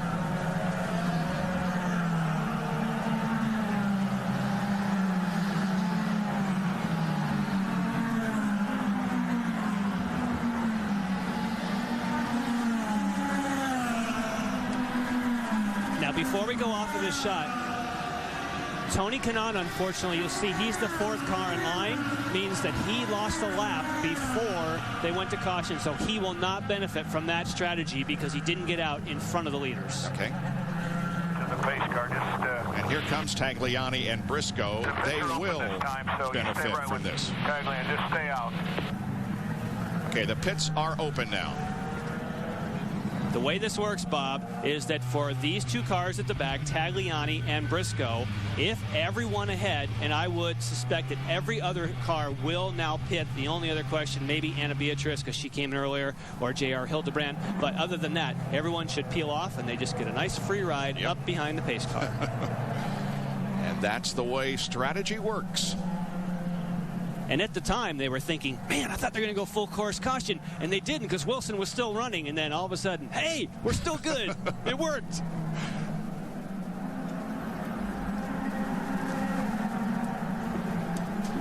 Will Power has led all the way so far, but this pit stop is going to result in a lead change. Not on track, but we will have our second leader of the afternoon. It's also worth noting this is the narrowest pit lane of any place these cars run all year. There's a 50-mile-per-hour speed instead of 60 because of that. But this, especially with a bend in the middle of it, this is a crazy place for pit stops when everyone comes in at once. Pit entrance just off corner number 11. Here we go. Will Power slides off the corner, and here they come. Lindy. A good day for Ryan Hunter-Ray as he heads down here towards his crew. He will get some Sunoco fuel, and he hits his marks perfectly for his crew. Off with the faster red tires, on with the blacks. His engineer, Ray Gosselin, says he wants no changes. The car feels great. They're heading in the right direction with this setup. Kevin. Because he qualified 6th last weekend. No changes. He likes the car. He's running 4th, Marty. Will Power already done with his pit stop. Easily win the race off pit road. Those are scuffed black tires for Will Power. He did tell me, as Wally and Jan mentioned, he was worried about leaving the pit stall because it is so narrow here. And back up to you, whoever your names are. Yeah, that's easy for you to say, Marty. I know it is. I like that. Will, there's a wreck here at the end of pit road. Oh, no. Marco Andretti and Sebastian Bourdais. Bourdais is very angry. He's motioning to Andretti in the car right now. Very upset. Very upset. We were just talking about it, guys. I mean, this pit lane is always thrown a lot of guys in for a curve. Yeah, it's probably my fault. I should have said something. I had no fucking idea. Bourdais climbing out of his car. It's obviously over for both of those drivers, and we apologize for the language.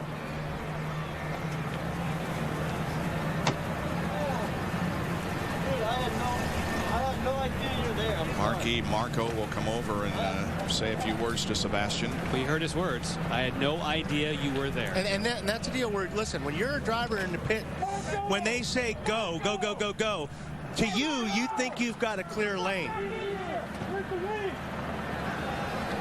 Now what's going on?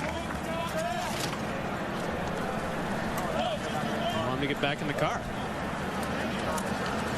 It may not be damaged. Well, they have to just change the nose if the front suspension isn't. But like I was saying, as a driver, you're relying on your crew to send you out after the pit stop is done. And like I said, when you get go, go, go, go, go, you go.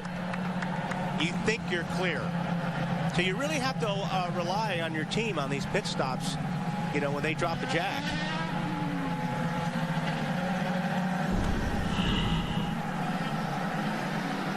Well, he's trying to give Wilson room on the inside. He's looking to his right, giving Wilson some room as they're side by side, and he just pinches Sebastian Bourdais into the wall. Yep. Marty Snyder. Well, Sebastian's come behind pit wall, and what exactly happened there?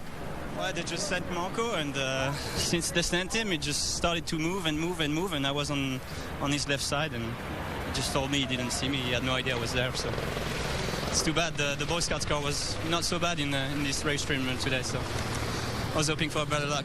All right, this adds to a very frustrating past couple of weeks for Sebastian Bourdais. Kevin?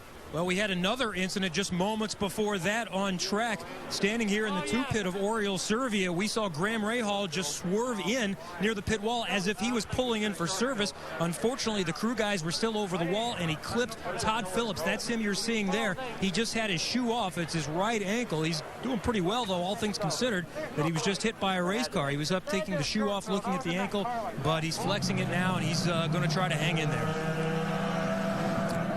So more than one problem on pit road for our first series of pit stops. Alex Tagliani should become the leader of this race with Ryan Briscoe second, and then Power, Hunter Ray, and Castro Neves will be shown in 5th position. There's the leader, Alex Tagliani. Now, Tagliani is on blacks, correct? Yep, you're right. And Briscoe's on the red, so this could get fun. This could be fun. We'll be back for the restart in just a moment here at the Toyota Grand Prix of Long Beach.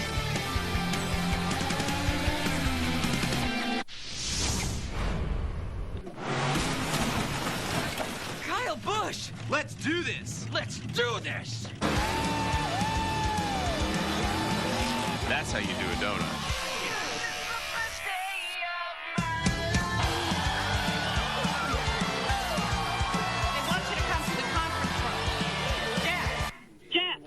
Conference room. Okay.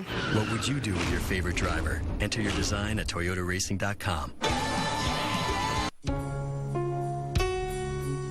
For 125 years, Sunoco's been propelling people forward to their destinations and to their victories. And as of 2011, we'll do the same for some of the world's greatest drivers as we become the official fuel of IndyCar.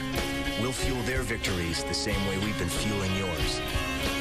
Because winning is the greatest feeling in the world. Pat was born with giant foam hands. He is every team's #1 fan. Pat and his friends don't watch games from a couch. They watch them in Vegas, where it's always game on. It's not easy playing golf with giant foam hands, but Pat's played every course in town. When he's not hitting the links, Pat's probably at the rodeo, the race, or the fight. If he can get his foam hands on tickets, he'll be there. So if you see him on the strip, shake his hand. Just don't expect it to be firm. Blow out your fantasy at visitlasvegas.com. When the bugle calls, we will answer. With the greatest moments in Triple Crown history. The best in thoroughbred racing. All the stories that make race day come alive. The Triple Crown. Unprecedented coverage begins May 4th on Versus. And watch the Kentucky Derby May 7th on NBC.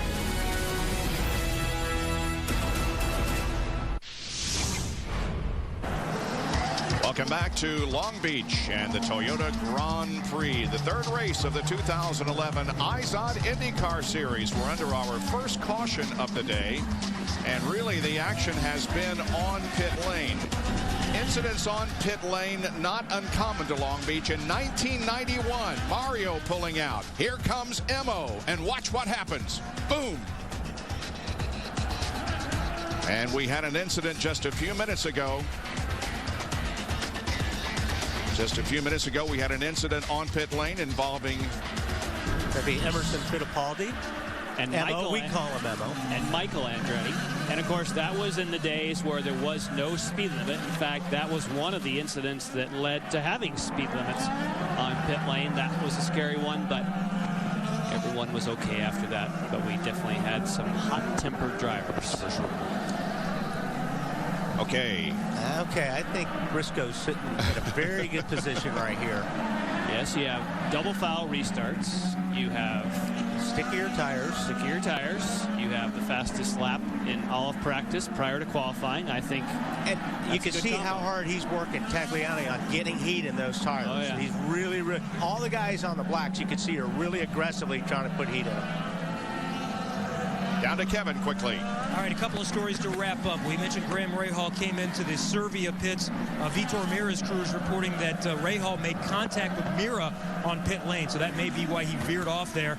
And they don't think there's any damage on the 14 car, though. They said Rahal simply just came straight out into the fast lane. That's the view from the 14. Lindy?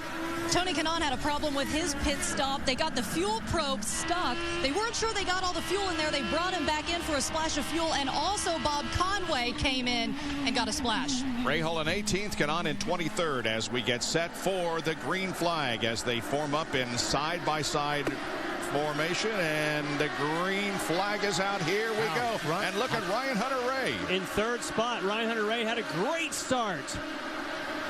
That's Briscoe to the inside of Tag, and he takes the spot. Very narrow racetrack through here. Oh, Castroneves almost got into the back of his own teammate Power. And Hunter-Reay is he's gonna have to get by Tagliani pretty quick, or Briscoe's he's gonna set sail. Oriole Survey there, the blue number 2.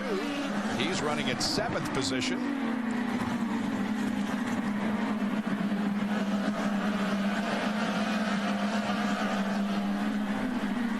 Tagliano's holding tough right now.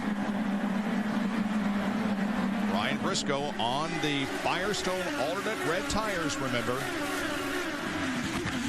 Here comes Briscoe, Alex Tagliani, then Ryan Hunter-Reay, Will Power, Elio Castroneves, Dario Franchitti in that order, 1 through 6.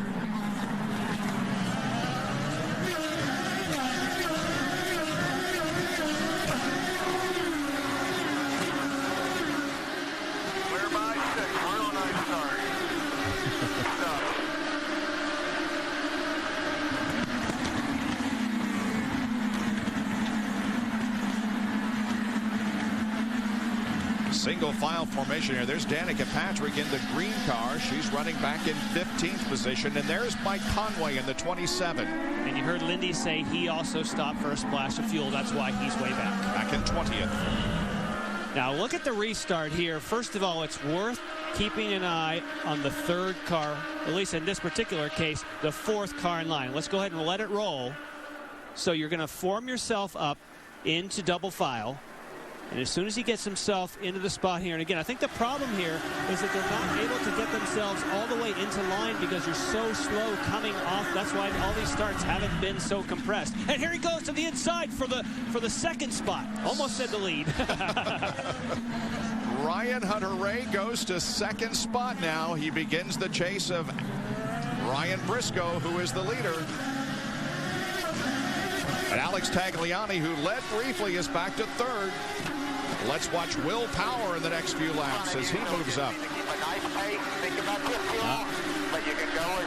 Power's on the overtake, and so is Tagliani. Power to the inside of Alex Tagliani, and Will Power takes that spot. Power to 3rd.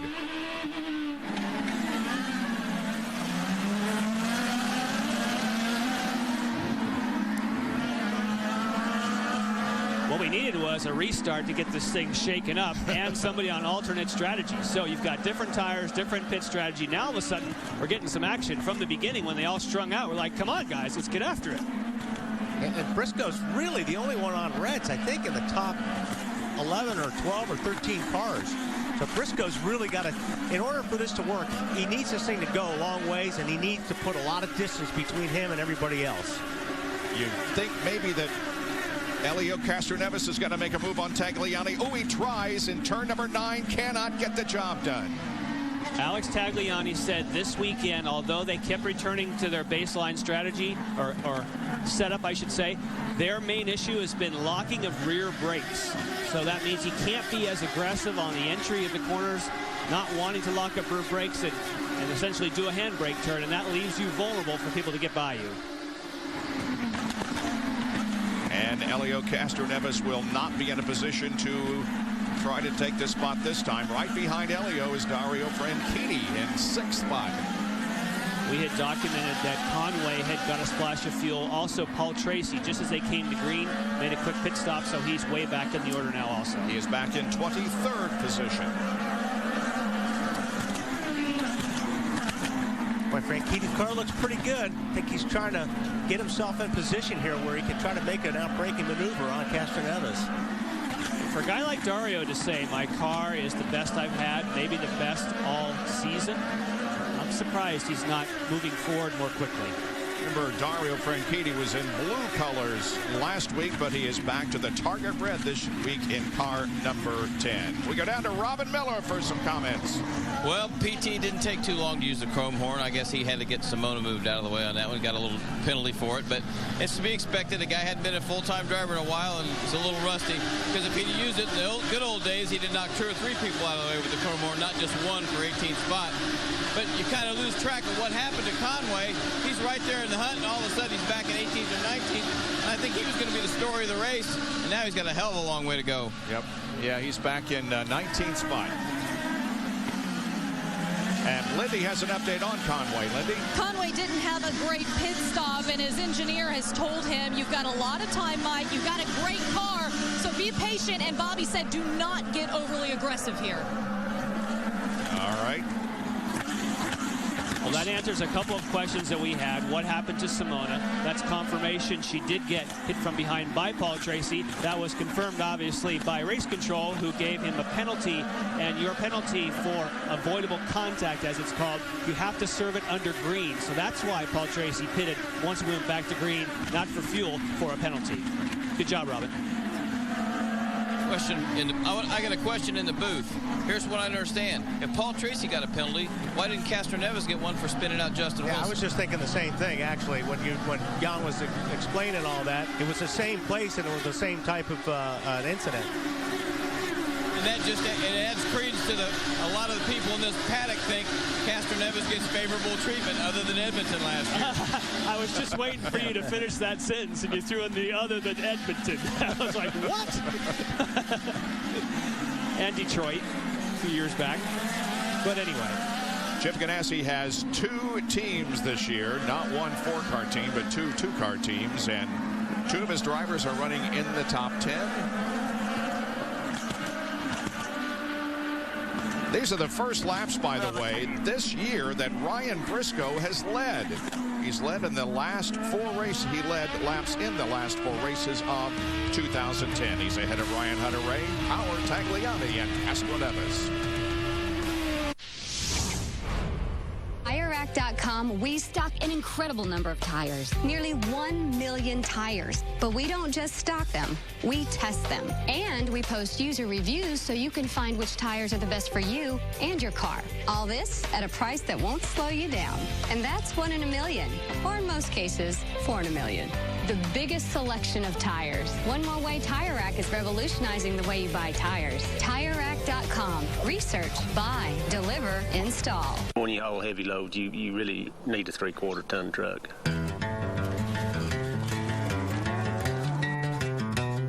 Some days I'd do 200 miles on that truck. It handled everything you'd ever saw. And it had no problem towing those trailers? Oh, no. No, you could tow it way faster than you needed to be. It was not a 3/4 ton, but it did the duties of a 3/4 ton. After 100,000 miles, we took it apart to see how it held up. See what happened next at youtube.com/Tundra.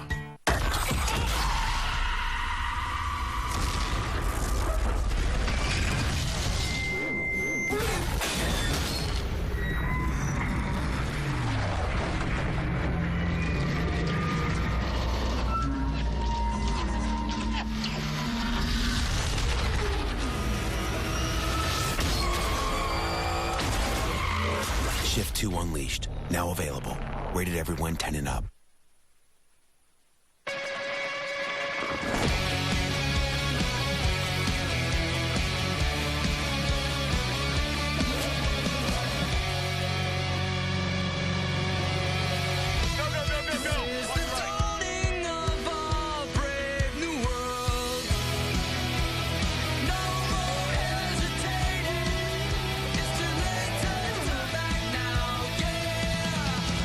IndyCar Series. Get the official mobile app.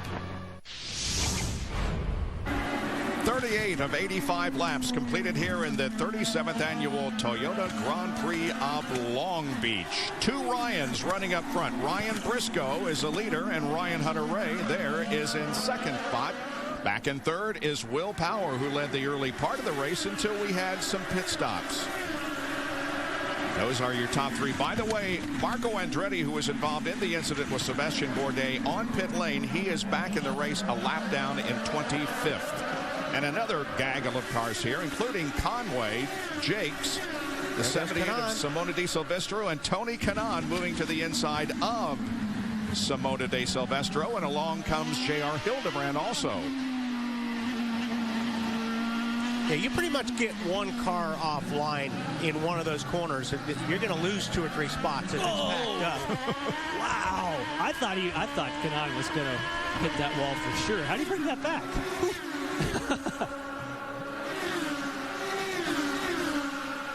You wonder why I think the wall helped them from spinning out. Yeah, I think so. That's what you're talking about when you lose rear grip. Gee, I can't figure out why I'm losing rear grip. Because you're coming out the first gear corner and just lighting them up. It's just... Wow. J.R. Hildebrand in the number 4 car, the gray and red, actually camouflage National Guard car. He is leading Rookie of the Year points at this stage of the season. Running back in 22nd right now. Now, when you see somebody get that kind of wheel spin coming off of the corner, and how exciting you see a little bit even there from J.R. Hildebrand, is that for the new car for a while. Uh-oh, look out! Oh, man. How did he save that? That was not looking good. That's fine. When you lock up a tire like that and you're turning, it actually, the car stops turning. And I think the only thing that saved him is he got off the brake in time so that tire would spin so it would turn. Which is hard to do when you're going really fast and you need to slow down. Yeah, really. All right, this was a while ago as we're on board with J.R. Hildebrand. Well, this is when he goes, this is when you talked about when a car gets moved offline. Now he goes the long way around. And then keep an eye on Tony Kanaan ahead. This is where he had the big sideways moment coming off. Okay, so it was Hildebrand. Yeah. And later in the same lap, this is what happened to Hildebrand. Boy, he just... Yeah, he did a good job. Avoided, yeah. Did a good job to get off that brake and let that car turn again. Again, he's very experienced on this racetrack, but not in this series. The point I was just making before he nearly took the wall down was that they considered for a while with the new car using traction control. Now I believe they're not going to. That's a good thing because otherwise you take away all this stuff. Jump on our iZone Speed Zone. We'll be quiet for a while.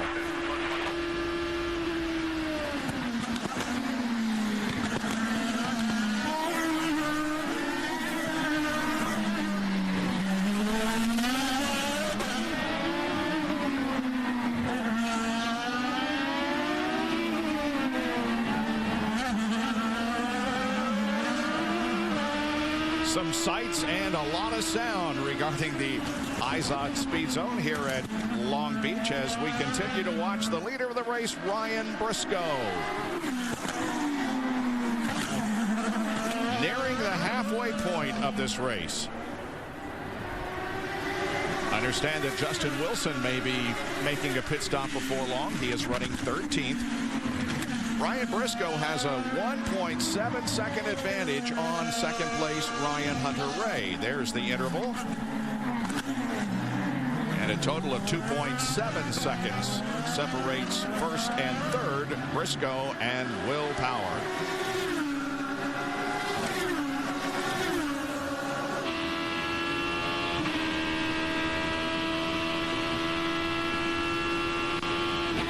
The heaviest braking zone right here, 3.5 Gs. As here does come Justin Wilson, Marty. Yeah, Jan, Larry Curry radioed to Justin Wilson, said, pit this lap, and Justin went, are you sure? And he said, yep, we're going to go on an alternate strategy here. They're trying to do something a little bit different. Clearly, they feel like they have a very fast car. They're stuck in the back of the field, though, in 13th. They restarted 13th and stayed there. So these are stuffed red tires trying to get a little bit of track position here towards the end of this race. Well, typically, Marty, you do that if a window opens, but he is nowhere near, which was why he would call on the radio saying, are you sure? Because Justin Wilson knows where the pit windows are. And so you would need a tremendous amount of help to be able to make this work for a strategy purpose. 23 cars on the lead lap as we near the halfway point of the 37th Toyota Grand Prix of Long Beach. Because he basically has to stop an extra time for fuel. Right, unless there's the reason. I mean, incredible a tremendous amount of yellows, but that's really asking a lot.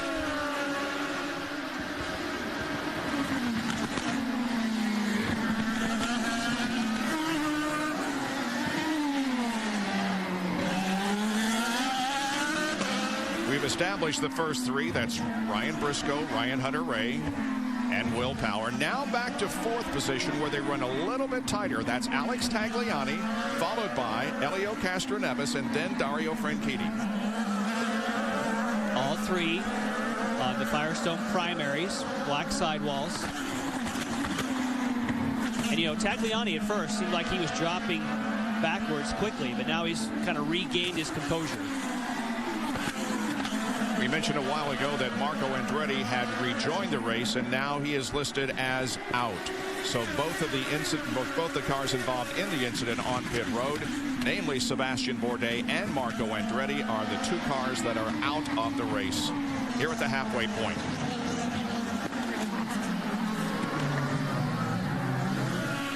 There's Marco's car. Down to Kevin. Marco, what happened in the contact on pit lane with Bourdais? I have to take full blame. I had no idea he was sitting on my left rear. I moved over. I just had no idea he was sitting there. So I got to take blame for it. Obviously, it's disappointing, and it was an easy one to avoid. You know, I had no idea he was sitting there. You know, it's disappointing. We were gonna have ourselves a fun stint there on reds when everybody else was on blacks. You know, I just tried to hang in there on blacks. You know, it was going to be fun, but, you know, we tried to send it back out, but the steering was seizing up on me. Unfortunately, a DNF for Marco today after he finished fourth at Barber last week, Bob. Yeah, in his first race at St. Petersburg, he finished 24th. So 2 out of the first three races of 2011 have not gone well for Marco Andretti. 4th, 5th, and 6th here continue to run in the same order, very close to each other. Back of Franchitti is Serbia. Dixon, Hinchcliffe, and Mira are the others in the top 10.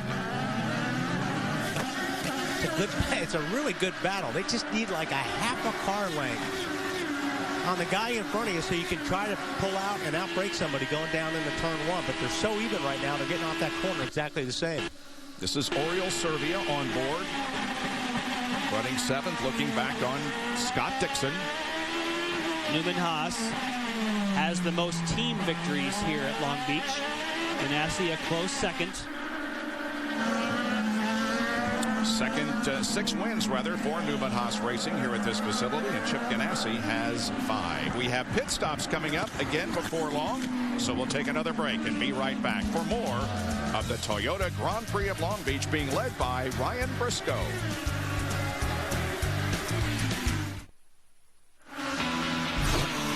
Ryan Briscoe leading his first laps all season long. A happy young man out in front here at the Long Beach Grand Prix. And beautiful, sunny Long Beach, California. A lot to celebrate for Ryan Briscoe so far today, especially considering he finished 18th and 21st in the first 2 races so far this year. Again, up front. Now, here's the interesting thing. One of the very few on the softer red tires. We saw a lot of fall off towards the end of a run on these softer red tires. Ryan Briscoe right now in the sweet spot of this segment, trying to get as much time as he can from second place. So when these tires do fall off at the end of the run, he'll still be out front and in good position. Lindy? A strong race for Ryan Hunter-Reay. This is his 6th race here. They've told him he's doing a perfect job. They plan to go with the faster red tires when they make their last pit stop. Of course, Ryan wants a repeat of last year, starting second, finishing first. Marty, his strategist wants better fuel mileage. Our pole sitter, Will Power, back in third. He told me it really bothered him. He sat on the pole here the last 2 years and hasn't won the race. Yesterday, his teammate Elio Castroneves says he's the Kyle Busch of IndyCar. He pushes everybody else. He's trying to pressure Ryan Hunter-Reay in front of him and stay up, trying to get back to the front. Kevin?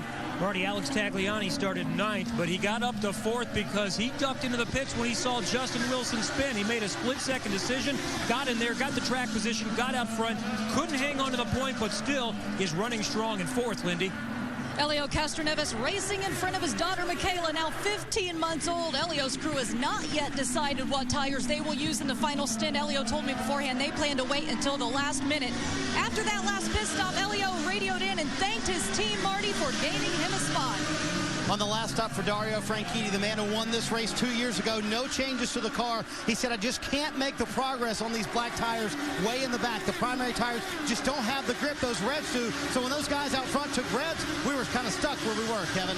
Oriol Servia is another guy that's very familiar with this race course. He's been here just about as much as anybody has. 9 times, top 5 the last 2 times he was here. Car looks good here so far today. Oriol Servia is running 7th, Marty. The quote from Scott Dixon, we gave up too much in qualifying. That was last year here at Long Beach. They started back in the field. Then today they started 8th, and you've got to wonder if that's going to cost them at the end of the day. Interesting strategy, though. They were planning on a fuel mileage run in the first stint. They're doing that now, saving fuel right now, hoping to stay out a few extra laps from everybody else, Kevin. Real good run for James Hinchcliffe in his second start. His engineer is Craig Hampson, who worked his way up at Newman Haas and first served as the primary engineer for Sebastian Bourdais. Helped him to Rookie of the Year and then 4 straight titles. This is his first year back on the car at the track. After that, we're going to see Vitor Meira come into our view, and Vitor, as mentioned a little while ago, had some contact on pit lane with Graham Rahal. They think everything is okay, almost. The steering is about 2% off right now for Vitor Meira, but still a good run for them in the top 10 with the ABC supply car. Next up, we see A.J. Viso. 11th place might be considered a win. No disrespect to the team, but it has been a very difficult start to the season, trying to keep the car intact. Multiple sessions, multiple incidents, but it has been a clean weekend. Don't want to put a jinx on the car, but a good weekend so far for E.J. Viso. Lindy? Danica Patrick running 14th. She started 20th. She says she likes the car better on those faster red tires. Her last pit stop, she took a half-turn front wing out on the last stop. But, Bob, she says when she comes back in, she wants more of that wing out. So there are your top 12. 13th is Rafael Matos, and 14th is Takuma Sato, another driver for the KV Racing Technology team. And by the way, Jimmy Vasser, who is the V in KV Racing Technology, was inducted into the Long Beach Motorsports Walk of Fame on Thursday of this week. So congratulations to Jimmy. And in regards to the KV team, we'll keep an eye on the leaders, but what they did to change their weekend is they came as a 3-car team. Plus 3.7. Giving intervals to Briscoe. They came with the cars all set up the same, and then on the first day they gave each a test list. They came back and compiled the information and chose the best of the best. The next morning, they had all the cars the same with another test list. Then came back, took the best of the best. So not until the third day did they let the drivers go on their own routes they wanted. So they used the 3-car team the way it was designed, and all of a sudden, they were much quicker this weekend as a group. Well, you can see that Briscoe has extended his lead to almost 4 seconds now, and he has been steadily pulling away from Ryan Hunter-Reay. Yeah, you know, it's funny. I've been watching the times pretty closely, Bob, and Hunter-Reay was really staying even with Briscoe. I was really, really impressed. I think Hunter-Reay still has a really, really good race car and a good shot to win this race. But this is what I think Briscoe needs to do. He needs to put some space in between those guys. If it stays green, he'll get in and out of the pits in the lead. So this is where he really has to capitalize on these tires working really good right now. Danica Patrick is right behind E.J. Viso in 12th position. 53 out of 85 laps completed. You're watching live coverage on Versus of the Toyota Grand Prix of Long Beach. Back in a moment.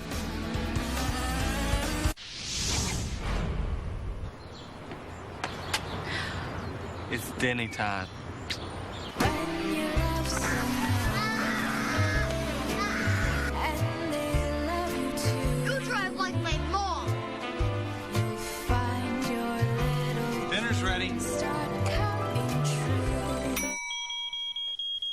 What would you do with your favorite driver? Enter your design at toyotaracing.com.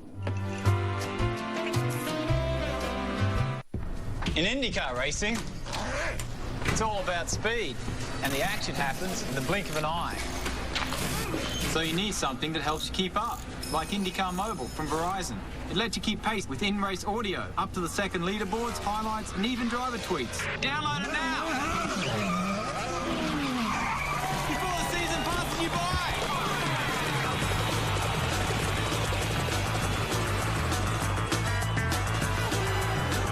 Up-and-coming open-wheel drivers now have a defined career path that leads them directly to the IZOD IndyCar Series.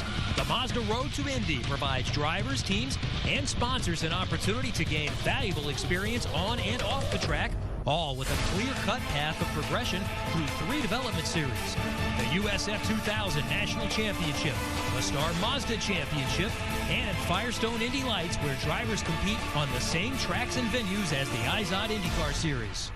Story about a man with a car and a job, a wife and a kid, and his name is Bob. Just a regular guy with a regular car, but it's what he rolls on that makes him a star. His Firestone tires are known far and wide. The way they perform gives a sense of pride. That's Bob's story. He ain't no liar, because everybody knows the legends ride fire.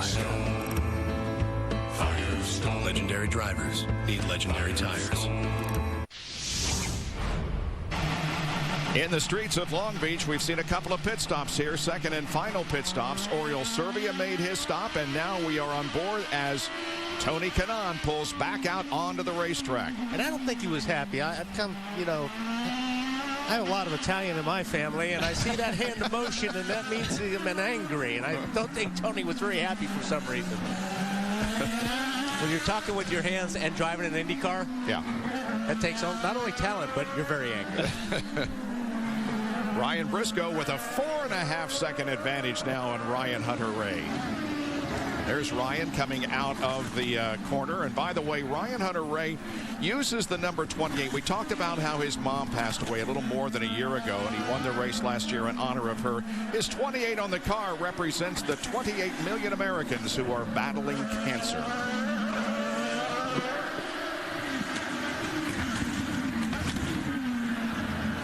It hasn't been a particularly good weekend for Ryan Briscoe until now. This morning in practice, this is what happened. Yeah, I'm not sure how you do this and not hit anything. That's really Very a good nice. job. Yeah, he had the presence of mind to turn the wheel the right way to get the car turned around and pointed in the right direction. So he dodged a huge bullet right there.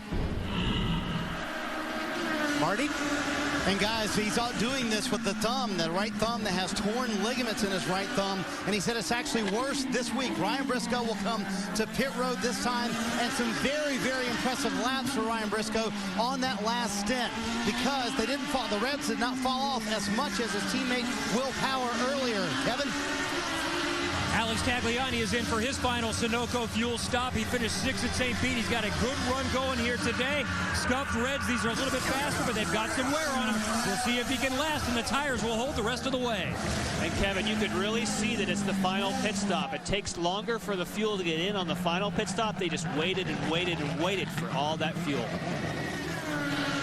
Last year was Fast Motorsports. Sam Schmidt Motorsports is the owner of the car driven by Alex Tagliani. And I should say the reason is it's a gravity system, so therefore if there's less fuel in the tank, it takes longer to fill.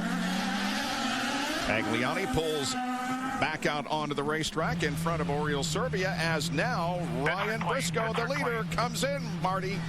Well, a moment ago, we heard Marco Andretti say it's fun when you're out there on Reds and everybody else is on the primary tire. Ryan Briscoe was able to get a 4-second gap there on Ryan Hunter-Reay. He will come to pit road. He wants no changes on the car. It will be a set of scuffed red tires and no chassis changes for Briscoe, and enough fuel to make it all the way. Now you must wait on the fuel to make sure that you're good to go. Ryan Briscoe heads back out on the racetrack. 8.3 seconds. Good stop for Ryan Briscoe. So while this is happening, Ryan Hunter-Reay has got to be out there just standing on it. This is the opportunity you want to try and get every last little ounce of speed you can out of it. And what's also important is your outlap.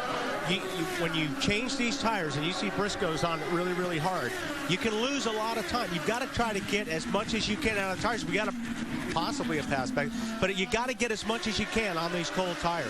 So you can either gain or lose time depending on, how aggressive you are. And every lap that he does, he has a light fuel load and he has hot tires. And look what's happening for Briscoe. He's got to be careful around other cars because his tires are not up to temperature and he has a heavy fuel load. So while he's doing that, trying to be careful, you have a Ryan Hunter-Reay that is on it.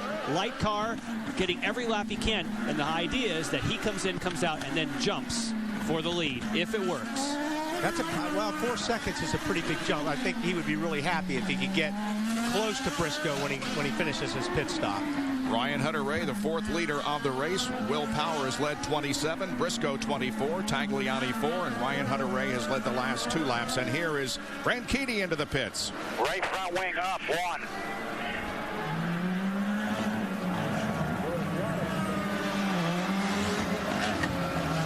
He moves out. Danica Patrick also making a final pit stop. 50 miles an hour down to pit out. As back up front, it continues to be Ryan Hunter-Reay and Will Power, who have not made their second pit stop yet. Let's see if they pit on the same lap or Pit whether. on this lap, Ryan. Pit on this lap. There's the answer to that one. Let's see if Power stays out or if he comes in too.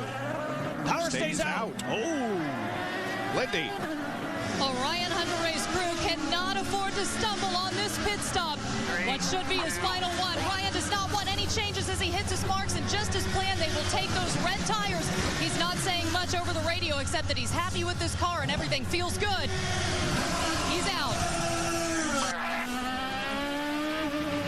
It's going to be close. I think he's going to beat him easily. He can only go 50 miles an hour all the way down to just before turn 1. And here comes Briscoe at 170. It's going to be close. Boy, I think Briscoe's going to have it because he's going to have the momentum when he gets down there. Yeah. I say Ryan Hunter-Reay gets there first. It's on warmer tires. And you win. It's going to be Briscoe. Good job. Warm tires, cold tires. But it did close the gap. Like I talked, now it's up to Ryan to get after it and not let Briscoe, pull out. Isn't it incredible how much distance the difference is when you're at speed versus 50 miles? I mean, he was way back in turn 9 going to turn 10. You figure he's got it easy. Now let's see if Power can do it. Will Power relinquishes the lead, Marty. Bob, very intentional that they stayed out 1 extra lap for Ryan Hunter-Reay because they feel like if they stayed out, even on old tires, that they could gain a little bit of time when Ryan Hunter-Reay was on the colder tires. Will Power wants no changes to the chassis. It will be red, scuffed tires for Will Power, and let's see where he cycles out with his teammate and also Ryan Hunter-Reay. This should be interesting, heading back out to the track. Yeah, I think Briscoe's going to easily beat Power into turn 1. It might be close between him and Hunter-Reay. There. Oh, this is so similar. Oh, so Power is going to fall into second. So he did jump 1 spot. Just like he said, Wally. He couldn't get the. Oh, well, hang on. Look out. Yeah. Look out. Whoa, wow. I'm on cold tires. Cold tires for sure. And this is where Hunter-Reay smells blood. Because he's on his tires now. They're warmer. Will Power struggling, so this is where he's really got to make hay. Now, here was our first call. So had that been under caution, I would have won the bet. But unfortunately, because they were at speed, by the time they got down to turn 1 at 170 miles an hour. What was that bet again? I forgot how much we didn't have a chance to put anything on it. That's too bad. Lindy Elio's in. And Elio picked this first stop because it was easiest to pull into. It looks like they have decided on the red tires. And Lindy, while you were talking, Ryan Hunter-Reay did exactly what Wally was predicting. He smelled blood and he took the spot. So Ryan Hunter-Reay moves back a position. Okay, good job. And Scott Dixon on pit road, guys, leaving pit road as we predicted, staying out a few laps later than everyone else. Elio Castroneves will beat him out by just a little bit. We'll see if this gained the 9 some positions as well. It's basically ice skate racing here for the first lap for these two guys right here, Castroneves and Branchitti. Oh, he locks him up. Uh-oh. And it's E.J. Viso. Once again, damaging the race car. Viso is running in 18th position. But again, his race comes to an end after contact with the wall or another car. We're not sure. Probably the wall. Well, this is obviously going to bring them all together. Yep. After everybody's made their stops. Another 2 abreast restart. Or hopefully. That'll be yes. Hopefully it'll be a 2 abreast restart. They need to tune that restart up, that's for sure, as well as the main start. Again, I think it's because you come off the final corner at 28 miles an hour. It just takes a long time. And you know, it actually hasn't gone. We keep saying, oh, this will bring them together. They haven't gone full course yet. This is still considered a local. He's right there at pit entrance. They could probably get this out of the way. Yeah, yes, they can. I believe you're right. All right, here's how it happened. That's Ray Hall passing Danica Patrick, and then there's going to be contact between Patrick and Viso. He turned down on Danica on that one. That was his fault. Yep. So he made contact with both a car and the wall, but no full course caution.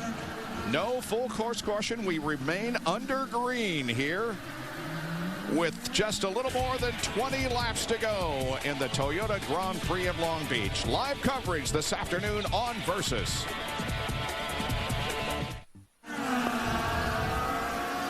We are under a full course caution here at Long Beach, not because of the E.J. Viso crash, but because of one involving Justin Wilson, who has come into the tire barrier in turn number 8.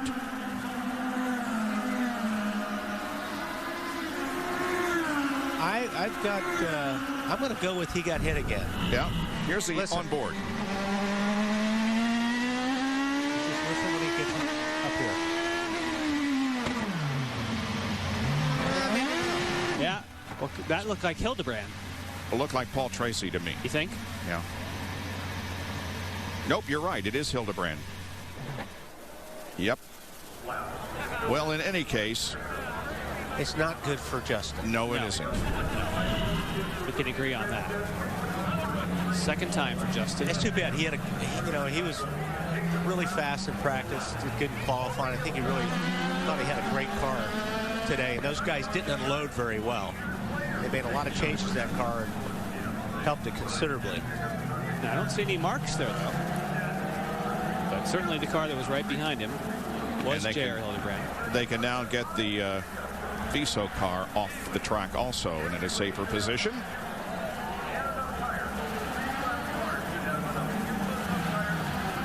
Ooh. And now we're on board with J.R. Hildebrand.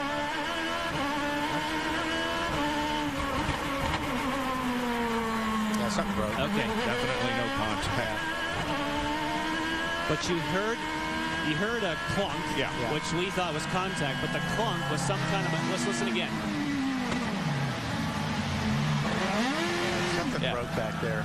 Something broke at the back of the car, and again, JR, that you were nowhere near. So no harm, no foul there, but definitely a tough day for the Z-Line Designs car. They were hoping for much better, especially how fast he was last year. The thing is, it's funny, it's driving. So, it's like, okay, well, the gearbox broke or something, but he's under his own power. It's almost that clunk sometimes is when it pops out of gear. Sometimes it's almost like that because he was floating in there for a long time. Right. Without anything happen, no engine or anything. And you see a little bit of puff of smoke off the back, like a rear lockup as well. This is kind of where you're like, can you guys put me out of my misery here? Yeah.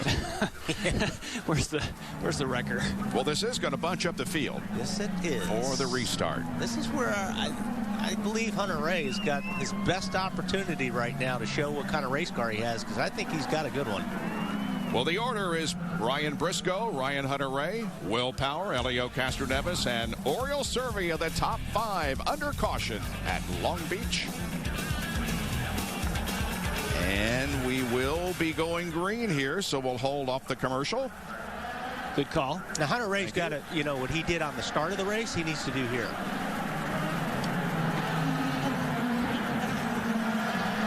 Well, they are not going green this lap, so we will take the break. And we'll show you the restart when we come back to Southern California. What do you drive? Is it inspiring? What were the people who built your car thinking? Are they just another behemoth car maker following the rules? Or do they break them? Do they push the boundaries of tradition and habit to achieve the unachieved? Are they insightful craftsmen obsessing over the details with a crazed passion? Building less, building better for a discerning few. Are you one of the few who care about what you drive, how it drives, and the way it makes you feel? We're with you because we believe if it's not worth driving, it's not worth building. We build Mazdas. What do you drive? The world's best battle it out for the IZOD IndyCar Series World Championship. Headlining 4 days of adrenaline-pounding action. And we're betting $5 million no driver in the world can beat IndyCar's best. Race day tickets start at $39. Or buy a ticket to any race this season and grab yourself a ringside seat in Vegas for free. Tickets available now at IndyCarWorldChampionships.com or call 866-INDYCAR. See you in Vegas. After a horrific crash, Will Power returned last year to take Brazil. Will Power wins the Sao Paulo Indy 300. This year, Brazil's best are determined to take it back. Blackhawks. Always hammered in there. Canucks. Now everybody's battling. Game 3 tonight on Versus. Welcome back to Long Beach. This is going to be good, folks. We got 19 laps to go when they cross the line, and they will be forming up 2x2 for the restart. And this time they tried to use the pace car to keep them slow. Still not side by side. Will Power's got a pretty good run. Somebody's going to duck in here and try to make an outbreaking maneuver. Oh, man. Power's on the outside. Not where he needs to be. Oh, look at Castro Evans. Oh, he took out his teammate. I can't believe it. Elio Castroneves and Will Power spin. Castroneves takes out Will Power. Oh, is he in trouble? Woo! Oriol Servia also spun, but he got going again. That is not good. Whoa. Wave your hand so they know you need a restart. Can you believe a lot of damage right there? Dixon has contact.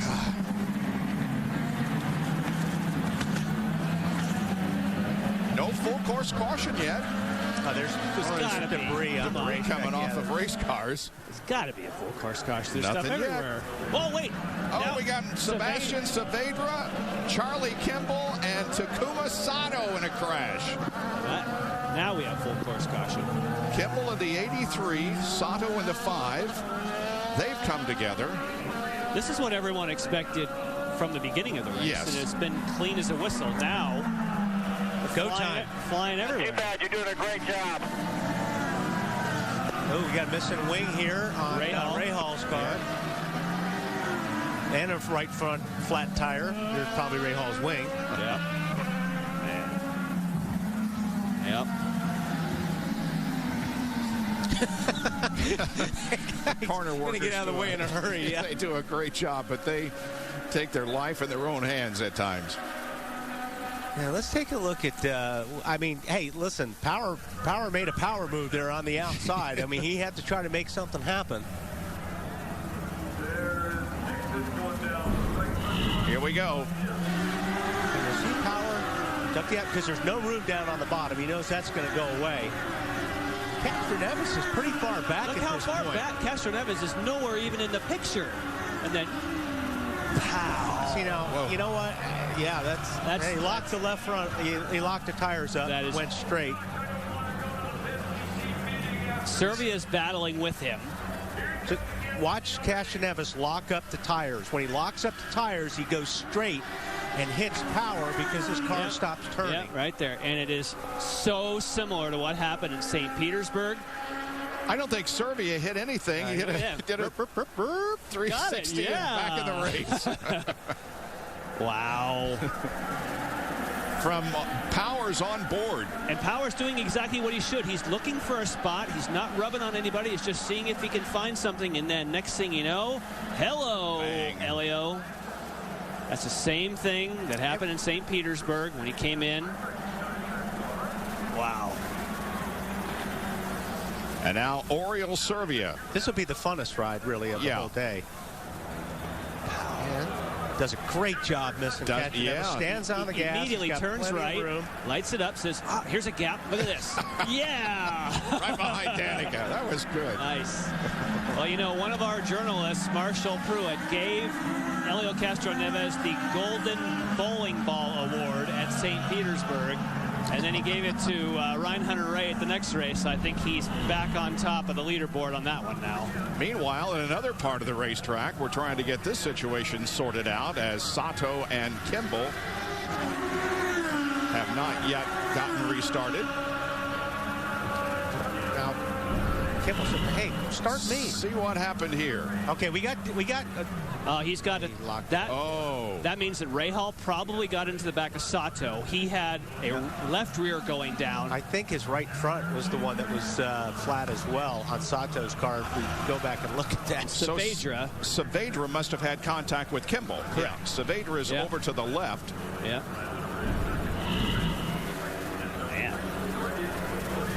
Jan, you called that correctly about Rahal getting into Sato. He just radioed back and said Conway was going to the inside of Sato. Sato was going too slow, tried to check up and got into him. I can't believe they fixed that car already. Isn't that Dixon's wheel that was all out of whack? It was, but he... I thought they would have replaced that. So you just on pit road, figuring they would change that tie rod. Marty? Those were rather quick repairs for Scott Dixon. They pretty much replaced the entire right front suspension area and got that car going. It was just the right front tire that was the only problem with the car. They did not have to replace either wing for Scott Dixon. Back out on the track. And I'll have to say, I have to take it back. Justin Wilson is still running. Remember I said put me out of... He didn't want... He's actually managed to fix whatever the issue was with Justin Wilson, and he's still up and running. Yep. Only 3 cars out of the race are Sebastian Bourdais, Marco Andretti, and E.J. Piso. I thought he was done for sure. Hey, Marty, did they say what happened on that deal with Wilson? They did not say exactly, and I haven't had a chance to check in with Larry Curry. I'll go do that just in 1 second, Wally. They did replace both the front and rear wing for Justin Wilson and some of the right rear suspension. That's clearly where the part broke. I'll find out exactly what it was in just a moment. Wilson is in 24th position, 5 laps down. We have 18 cars on the lead lap. With 16 laps to go. Here's some radio transmission from Oriol Servia, who did the nice 360 into turn 1. Oriol, thank you. We're staying out. Obviously, you're still P8. You're still in it. We watched the replay. You did exactly what you had to do. You did very well, Oriol. Keep at it. I had nowhere to go. It was unbelievable. How is your car? Did you touch anybody? Didn't touch anybody. Good, clean job here. He did do a great job avoiding cars ahead of him and avoid hitting the wall. So Servia is 8th. And lost probably 3 or 4 spots at least on that deal. Servia's been running great all day. Takuma Sato back up and running.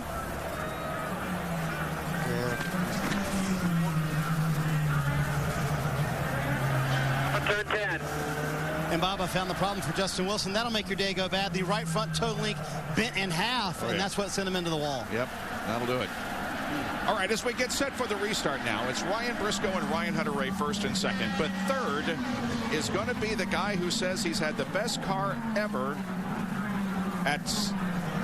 in this young season. That is Dario Franchitti. So we've been watching him from 3rd position in the red number 10. Here they go. Line it up side by side. Hey, Tagliani's got a run. Well, he had a run. These guys were stacked up, and he was going.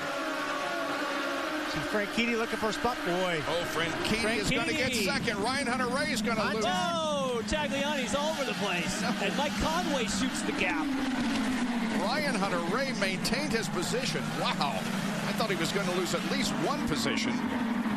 Mike Conway up to 4th. Nice job by Mike. What's happening is they're not forming up 2 by 2, and people are getting runs, and all of a sudden everyone's arriving in turn 1 at the same time. Look at Conway looking to the inside. Of Dario Franchitti. Very nice. Conway, is he going to get the spot? Yes, he does. And Ryan Hunter-Reay in trouble. Ryan Hunter-Reay is off the pace. Almost contact with Vitor Meira there. Wow, Ryan Hunter-Reay, it looks like his day may be over. At least his chances of winning this race are gone. Car owner Michael Andretti looks on. So while one of his cars drops out of the race, or at least is having problems, Mike Conway, another member of the Andretti Autosport team, has moved to second position. Dario Franchitti is third. Then James Hinchcliffe is running fourth.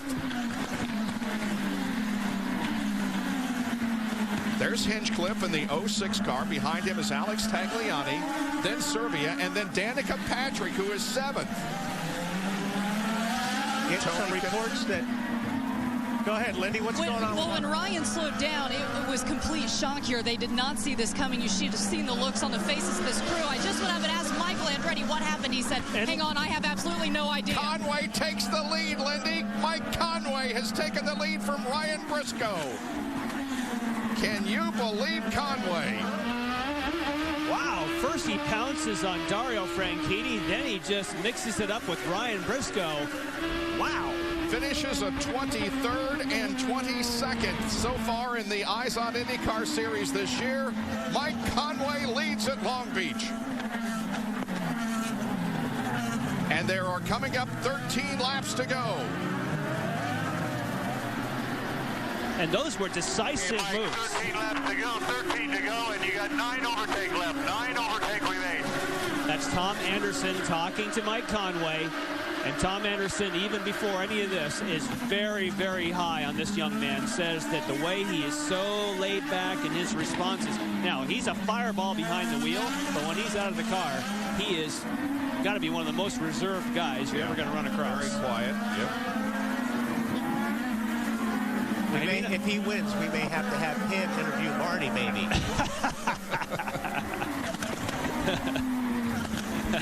He's pulled away to a 1.6 second advantage on Briscoe. Here's how the change of leader took place. Same place he got Franchitti. Yep. Textbook outbreaking right there. Really nice move. Yeah. How about an emotion swing right there in about 2 laps? Boy,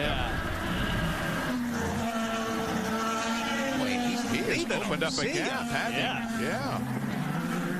Wally? Yes, sir. I got a cattle prod for the post-race interview. That's going to put some life in conflict. That's the only way we're going to get him to yell. 12 to go, 9 overtake remain. And a 2.5 second lead for Mike Conway over Ryan Briscoe. Talk about saving it till the end. And Bob lurking back there, Dario Franchitti, who has more overtakes than anyone. He has 16 left. His problem all day long, he has not been able to talk to the crew since early in the race. They can talk to him, but he cannot talk back to the crew. So they've made no changes on the car because they don't know what to change on the car. But clearly they've gotten it better, or the car has gotten better throughout the day. Kevin? Great day for Newman Haas. They've been here every time that Indy cars have run at the Toyota Grand Prix of Long Beach, 28, and they've won more than anybody else 6 times. James Hinchcliffe in his second IndyCar start is 4th. He's done a great job of saving fuel today, and he's also been quick. Oriol Servia started this stint needing to save some fuel. He escaped the melee there. That caution, though, helped him to where he can run flat out. He's been told that he can use his overtake button off of every hairpin the rest of the way. Wow. Needless to say, Hinchcliffe is the highest placing rookie right now. And Ryan Hunter-Reay's crew trying to determine what happened. Lindy? We had heard them say he was going to come in and replace the steering wheel. He came in. They have not done that yet, but they keep looking at it. You can see they have just taken this thing apart, trying to figure out what's happened here, Bob. What a heartbreak for last year's winner here at Long Beach, Ryan Hunter-Reay. Now, the reason you change the steering wheel, obviously, has nothing mechanical. There's just a lot of electronics, including the gear shifts. That's why you would replace it. It has nothing to do with the steering, obviously. That is part of your driveline and control, which is why you might try that. Their second, third, and fourth. But Mike Conway has pulled ahead by almost 4 seconds over Briscoe and Franchitti and Hinchcliffe. Here comes Mike. There's the interval between first and second place. Now, I will say that if Willpower was still running, Dario Franchitti would be one step more aggressive. But he knows at the moment that his main championship contender has been beached by his teammate, and he's got an opportunity here just to be careful.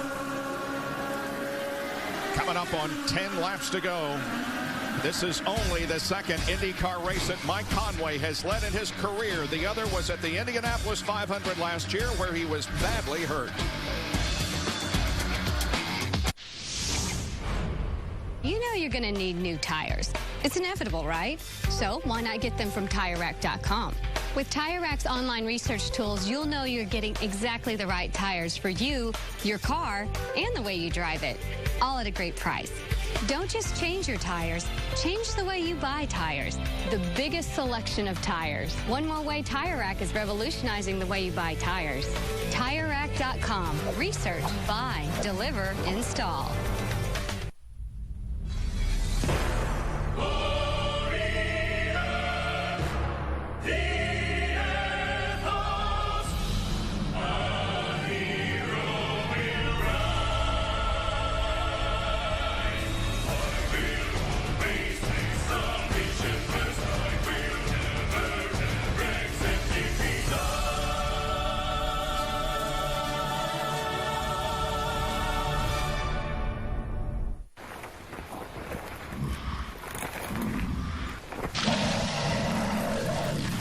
Pounds of salmon breath. You in? 5th generation Forerunner.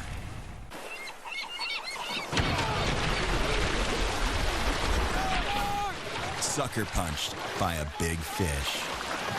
You in? 5th generation Forerunner. Trained in guerrilla warfare, a deadly force with weapons and explosives, and a physique that can only be described as adequate. Commander Axe, you have anything to say before we begin? Can I have a beer? Before Sam Axe took his talents to South Beach, he took it to the bad guys in South America. Man, that felt good. Bruce Campbell stars in a USA television event, Burn Notice, The Fall of Sam Axe. World premiere tonight at 9 on USA. Characters welcome. Going to break, we mentioned that Mike Conway was badly injured in last year's Indianapolis 500 in the closing laps up and over the car of Ryan Hunter-Reay that had run out of fuel. Mike Conway up into the catch fence, the car tearing completely apart. Mike Conway was on the sidelines all last year after this crash. Today, he has come back to lead in the closing stages of the most prestigious road race in the United States, that being the Toyota Grand Prix of Long Beach. There are just a few laps to go here. Conway has a 5.5-second lead. Lindy. And his practice sessions before this race were not that great. Michael, is this your driver that you expected in this spot right now?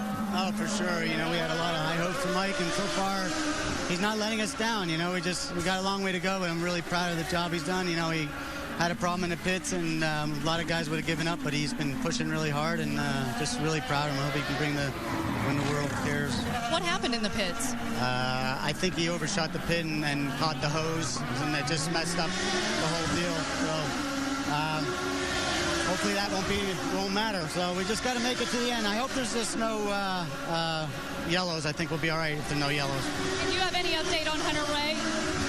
I think it was a gearbox. I don't know for sure. I just feel so bad for the whole DHL team. I mean, it was just he was running so well. I mean, we had a shot at a 1-2 finish. So that's the only problem with this game. One high, one low, you know. So that's, we'll see. Michael Andretti. Bob? All right, Michael, we watch as there now are just a little more than 6 laps to go for Mike Conway. And again, the interval back to Ryan Briscoe is almost 6 seconds. By the way, while we have the opportunity, let me remind you, we spoke of Indianapolis. We will have coverage of both pole day, bump day, and carb day at the Indianapolis Motor Speedway again this year on Versus. Danica Patrick is in 7th spot. Behind her is Tony Kanaan, and in front of her is Oriol Servia.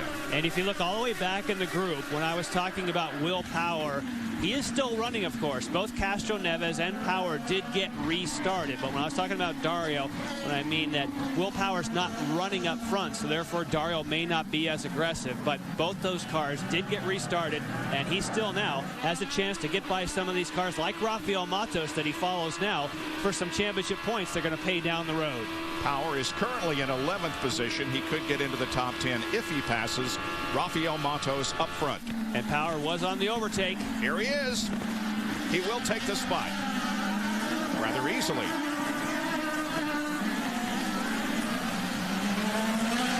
Now we'll watch to see if Helio Castroneves can pick up the position. Great day it's been for James Hinchcliffe in his second IndyCar race. He's one of many that loves this place. He won last year in Lights. He was here 3 times in Atlantics. And the car has been fabulous for James Hinchcliffe today. Maybe a new Canadian star is being born today. Great point, Kevin. It's just, we've seen James Hinchcliffe drive a lot of things. We have to remind ourselves this is his second IndyCar race. Yeah. I mean, and he's been fast both times, just blindingly fast in qualifying. So yes, a star is being born. We've yet to hit the ovals, of course, but so far road course wise, he's been very impressive. We have Canadian drivers running 4th and 5th. Alex Tagliani, also a Canadian. And as you heard, 5 laps to go around this almost 2-mile circuit. There's Helio still running back in 12th position. There's Conway. Advantage is 6 seconds.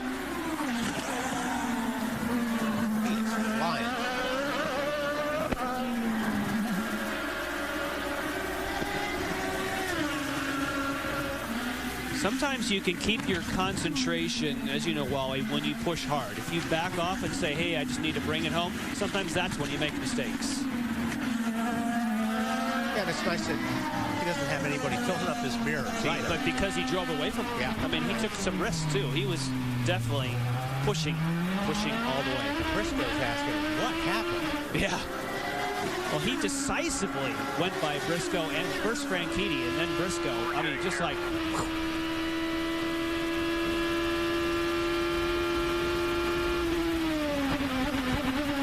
Briscoe down into turn 1, 2nd gear. Grab first here.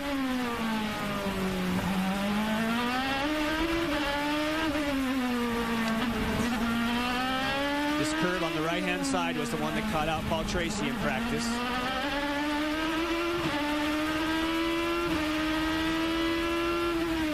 Hard braking here to the left-hander. Kind of arc it around to the left because you got another right-hander coming up. This one's 65 miles an hour, 2nd gear. Seems faster than that. He's in there. He gives a wave for the car that got out of his way. 160 miles an hour, 3.2 G's on the braking there.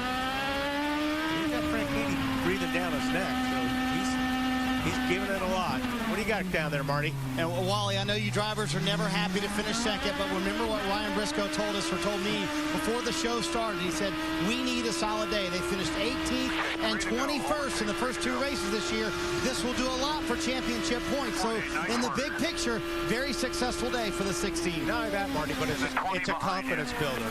You know, when you've had a couple of weeks like Ryan's had, you really need to get your confidence built up, and a good, strong run like he's having today goes a long way. Because that Brazil's a long airplane trip.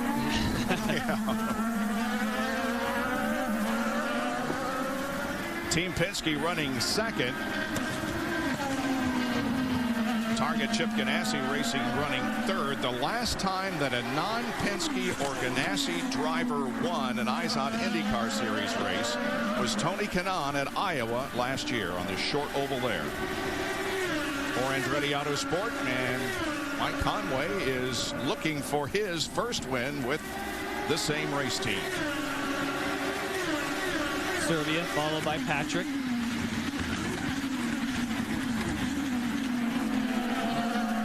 Vitor Mir in 9th. Will Power 10th.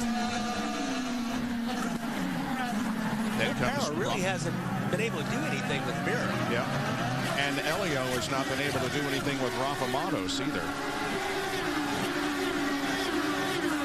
All you have to do is look through qualifying and see how close these cars were, and it is such a level playing field.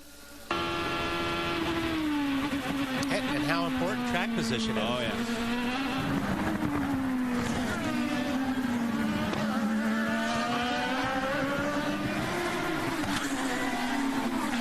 Last driver to score his first career win before today was the guy who's currently running in second position, Ryan Briscoe. That happened at Milwaukee in June of 2008. Mike Conway will be looking at the white flag this time around. Worth remembering, I believe Lindy told us earlier, this is the spare car. He had that big wreck after contact with his teammate Danica Patrick, and he just slammed the barrier when we were in Barber. So spare car. And boy, I think this white flag, white flag. 1.6 on Briscoe, 1.9 miles to go, and you heard a 6-second advantage for Mike Conway. He'll want to drive this some more.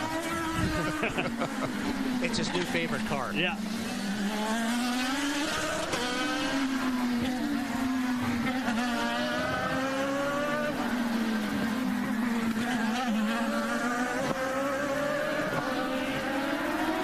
Can pretty much take it easy now. He's coming up on J.R. Hildebrand, but he's got a substantial advantage. Here he is. Moving down the backstretch, moving from turn 8 to turn number 9. Michael Andretti, his car owner, looking on. Here's turn 9. Turn 10. In the hairpin, back from a devastating crash last year at the Indianapolis 500, Mike Conway wins his first IZOD IndyCar Series event at the most prestigious street race. Good job, good job. Now, Mike, listen to me now. When you put into the pit lane, you're going to go straight across. Winner's circle is straight across. So whenever you come into the pit lane, just go straight. And the pit lane will be there. So be careful when you come in.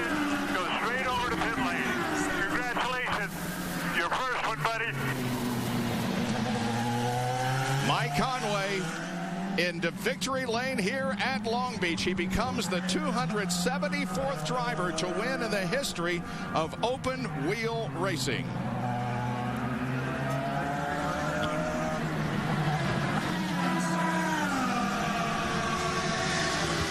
Anytime the call comes from the pits and the first thing they tell you is how to get to victory lane, you know that is a good day. Down to Kevin.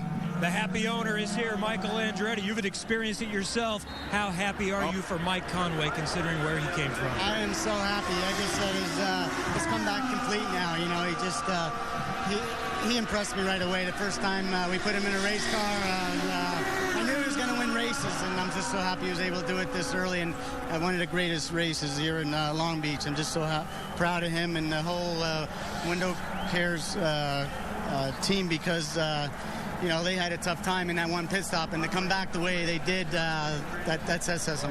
Just a horrific crash last year at Indy. He comes to your team. Surprised some people when you hired him. Let's talk about the pass to get past Ryan Briscoe now.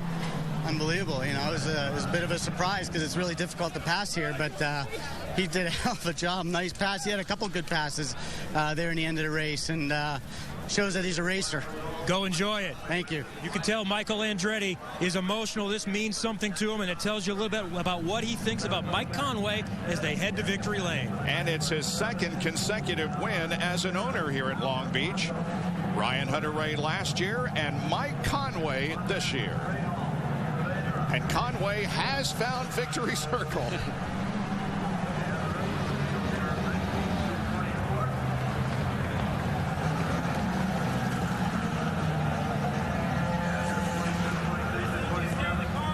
Can you imagine the thrill that was within that young man?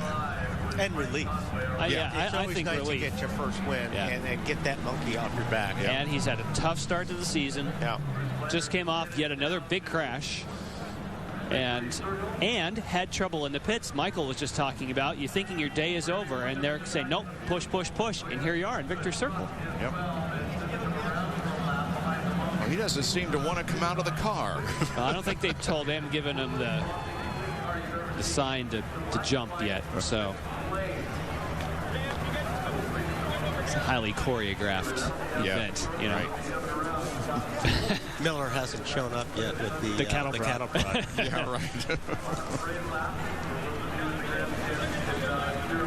Well, he has at least a little bit of the DHL on there for Ryan Hunter-Reay, who really it slipped away from him today. Yep. And there is Will Power, who came home in 10th position. Team meeting. Yeah. Yeah. He and teammate Elio Castro-Neves came together in turn 1 on a restart. Putting Power back to 10th and Castro-Neves to 12th in the final rundown.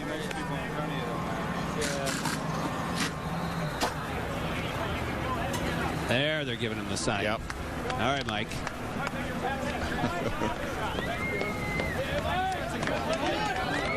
Well, we get a smile from Mike Conway as he emerges from the car, Lindy. And of course, this is his first time here, so he is just getting used to this and getting all the instruction and taking it all in. Mike Conway's been here 3 times. His best finish before now, 10th last year. Getting all the hugs from his crew. He is the first-time winner since Ryan Briscoe in Milwaukee back in 2008. Mike Conway, it is not often we get to talk to a first-time winner, so tell us how this feels. Awesome. I mean, as soon as I got in the lead, I was kind of thinking about winning already, and I knew I just had to forget about it and just get on with the job in hand. And the car was great, could just push all the time and control the gap. And yeah, I can't thank everyone on the team, Andretti Autosport, for this result. Everyone at Winter World Cares and DHL for being on the car. And all my guys, they hung in there all day, and there was a slight mistake on the pit stop. My mistake coming in locked up, and I thought our day might be done, but just had to hang in there and push all the way. And on the restarts, the car was awesome. Just came to life. Talk about that pass for the lead. Yeah, I mean, I made the same move on Dario, and it just looked them guys were struggling to get temperature in their tires, and my car was good to go, and just took my time and just picked my point and clean pass and just head down from there and pull away. We heard them tell you to be patient. Do you think that's what really helped you here? Yeah, it was easy to have started overdriving the car, when we're that far back and try and make moves that probably weren't quite there, but just had to make the right moves and hang in there and keep it clean and push when I had to. Mike Conway, the winner here today, and what a comeback story after his crash at the Indianapolis 500. Marty? Well, Lindy, a little controversy there at the end of the race. What was your take, Will Power, on the contact with your teammate? Yeah, I don't know. I didn't see it. I just got hit from behind as I turned in. And, yeah, not good for points, We, oh, you got it here? Okay, here we go. Yeah, I'm on the outside there. Turn in. Oh, nice. Nice. Yeah, that's not very Here's good. the onboard angle. Yeah. Oh, gee. Yeah, that's pretty blatant, but, got back to 10th. Lost probably a pretty good chunk of points to Frank Kitty, who looking like a good day here, but that's racing and that's double file restarts, You handle this differently because it's your teammate? Yeah. I know what to say. I mean, it's, man, it's not very good, but hey, it's racing and, it's close racing and these things happen. All right, they definitely are exciting, these double file restarts. Will Power comes back to finish 10th. Plenty more coming from Long Beach. We've got a lot of drivers to talk to as we wrap up the Toyota Grand Prix. Mike Conway in victory lane with his first career win. The Toyota Indy Grand Prix of Long Beach on Versus is brought to you by Toyota.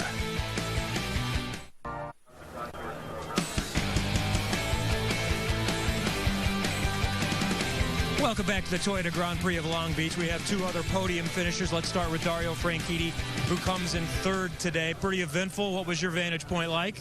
Yeah, I think I was, myself, the target car, we were quick everywhere apart from out of the hairpin down here and up the straight. So, whoever it was, whether it was Elio or Ryan, I seemed to be able to catch them, and then they would gap me out of the hairpin. So I don't think we set the car up for the right corners of the track today. So that made it difficult. Lost the radio after the first pit stop. Made it a little bit eventful too. And, I have to say, Mike Conway was in a class of his own there that last restart. I was struggling to get temperature in the tyres. He came hauling past me. And he did a great job. So, congratulations to him.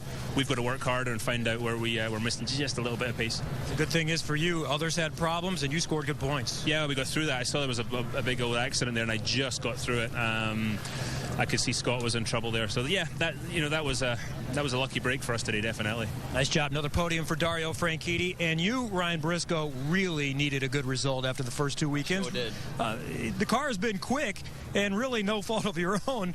Now you got to the front and you were able to stay up there most of the way. It feels so good. I mean, for a while I thought we were actually going to get the win today, but Conway was lightning fast. I really had nothing for him at the end on the restart. But it's an amazing day. An exciting weekend. We were P1 in the last two practice sessions and then just, screwed up in qualifying, didn't get a clear lap and ended up P12. And I just thought this championship is just never going to turn my way, and to get that lucky break with the caution today, another master call by Roger by calling me in the pits before that yellow came, and we took the lead and led a lot of laps today, and it just felt so good to be back up the front, getting a good result, being on the podium today, and a huge confidence boost for all my crew guys as well. So we just want to keep moving forward now. Were you expecting him to make a run by you at that point on the racetrack, Conway? No, I wasn't. I saw him come out of the fountain, and I was sort of sliding around, and he had massive traction, and then we came off of turn 5, and I mean, I thought he must have had sticker tires or something. He was just so much faster. There was nothing I had for him, and he just drove into the distance from that point. But it's pretty frustrating because I had a good car, and I felt like on the two previous restarts, I was, compared to Hunter Ray in that, I was really good on cold tires. But Conway was just in a class of his own. Congrats to him for his first win. Good run today. Thank you. A second for Ryan Briscoe, Bob. Yeah, and also good performance on pit lane, as he is our Firestone pit performing team, with Ryan Briscoe spending a total of 1 minute 17.63 seconds on pit lane here this afternoon. Marty is with Elio Castro-Neves, who finished 12th. Yeah, Bob, and I've known Elio for a long time and never seen him this dejected. What was your take on the contact with your teammate?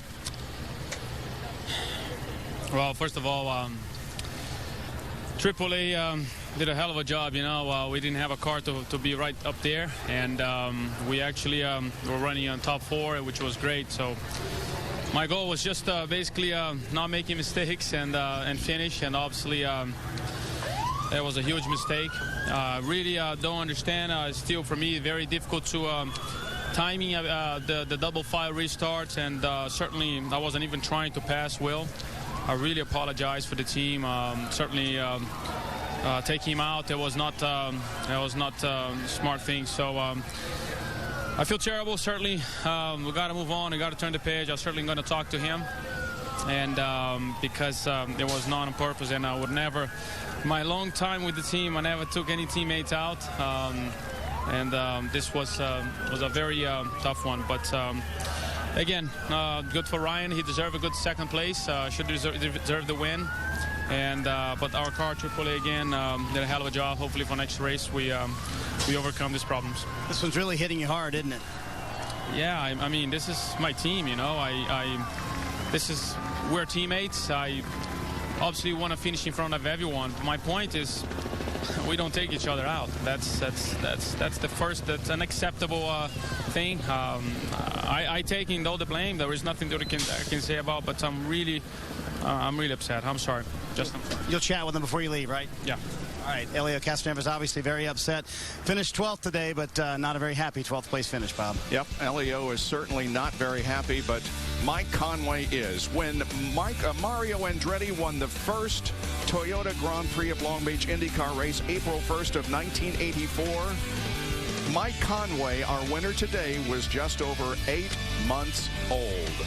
He becomes a first-time winner in the series here this afternoon. Back in a moment.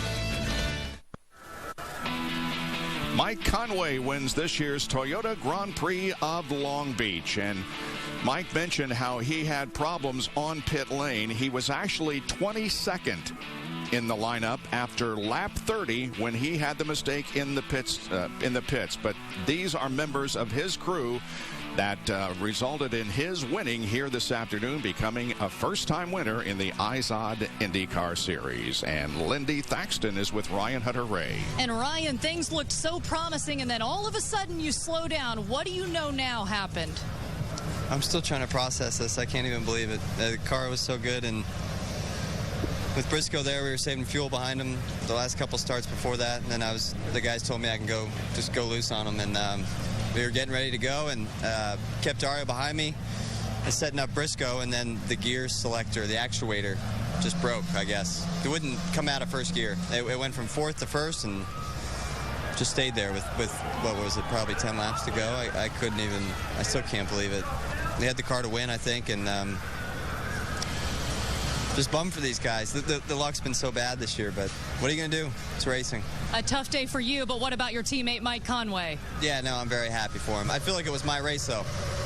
So I'm very disappointed, but, I'm happy for him. If anybody, I'd like one of our teammates to win. It's hard to swallow right now. I felt like we really had it today, and I was really looking forward to racing Briscoe hard. Marty, a rough day for Ryan Hunter-Reay.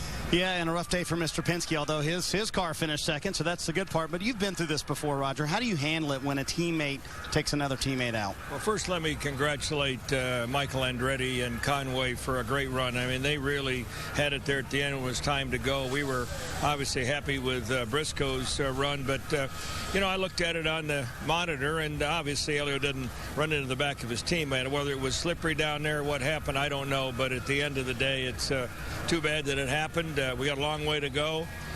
These guys are teammates. They've helped each other. So, to me, I close the book and move on to the next race. I know you don't. Do you have them sit down here and just chat about it, make sure everything's closed up? No, I think that they'll talk here. I don't need to be a school teacher with these guys. These are grown men. So, we'll talk about it and we'll move on. All right, but the captain brought his car home in second place today with Ryan Briscoe. Kevin. Marty, welcome to the Canadian portion of the program. James Hinchcliffe finished fourth. Alex Tagliani finished fifth. Let's start with the rookie. Race number 2. Okay, I think we'll take this, right? Yeah, holy crap, yeah, top 5, I'll take that any day. It's funny, someone told me coming into the race between Atlantic and Lights and my time here, I have an average finishing position of 4.8, so who'd have thought we'd actually managed to maintain or make it even better in the IndyCar. But no, I think with the day we had Friday with the car catching on fire and the guys having to struggle to get the backup car out, it just says a ton for these boys. At Newman Haas, I don't think we got the most out of the car in qualifying, but had a really consistent, really comfortable race car. Obviously took advantage of some other guys' misfortunes, but kept our nose clean and brought the 06 Brock car home in a top 5. Just fantastic result. These are longer races than Lights cars. Show us your hands. You don't normally have to deal with that as much in the Lights races, so you got some blisters there. And actually, it felt worse in the car. I thought they were going to look a bit uglier, but it's probably the longest race I've done by a factor of 2. It's twice as long as anything, and the curbs here just really, I just got to man up a little bit, Kevin, is what's got to happen. Alex will tell you, it's just a rookie with very, very soft hands. Nice job. Thanks very much. He's keeping the Canadians proud. All right, your run today, let's talk about how you got up from 9th up into the lead and were able to stay up front. Tell me how you made up that track position early. Well, the Bowers and Wilkins team was quick on the radio. I mean, they saw Justin spinning. I saw him spinning, so I dive into the pits. And then when I came out, I saw Wilson was out of there, and I said, oh, my God, they're not going to throw that yellow. And finally, Simona spun, and that was what puts us in the lead. So it was a great call from the team. And we had a little bobble on the second stop, obviously, with a problem with the probe. Lost a lot of position there. But then at the end, good restarts. And, we were fighting a little loose car, but I think the team is proud to finish 5th and score points and jump in the championship. Two cars aren't supposed to fit through turn one, but it did happen a few times. What was your vantage point? What were you seeing about these restarts? Well, I mean, it's going to be all season long, attritions, and the race will be played on restarts and starts, and it's unfortunate a bit. But for us, we took advantage some, and at the end, we lost some position because of it. So, but we're still in one piece after this race, so I think we're the fortunate one, and we'll take this one and go to Brazil and try to continue to score points and get in top 5, before Indy. Good run. Thank you. Fifth for Alex Tagliani, one of his Sam Schmidt Motorsports teammates. Townsend Bell, by the way, was here this weekend getting set for their run at the Indianapolis 500. All right, thank you, Kevin. And Helio Castroneves is still a very dejected race driver after having contact with his teammate. But on the other hand, we have a lot of emotion, a lot of happy emotion for Mike Conway, who wins here in Long Beach.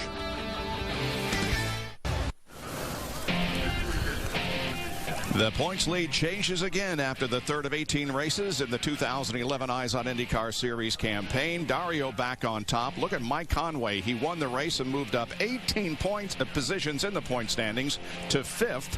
Alex Tagliani gained 3, and Ryan Briscoe was also a big mover, gaining 16 positions with his second place finish here this afternoon.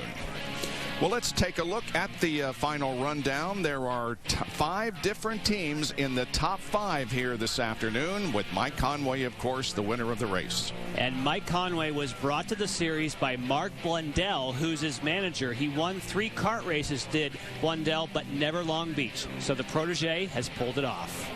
17 cars on the lead lap when the final checkered flag fell. Scott Dixon was a lap back in 18th position as we go now to Brazil for some more street racing, Wally. I love it. I love street racing. It's my favorite. I think it's just a blast to watch.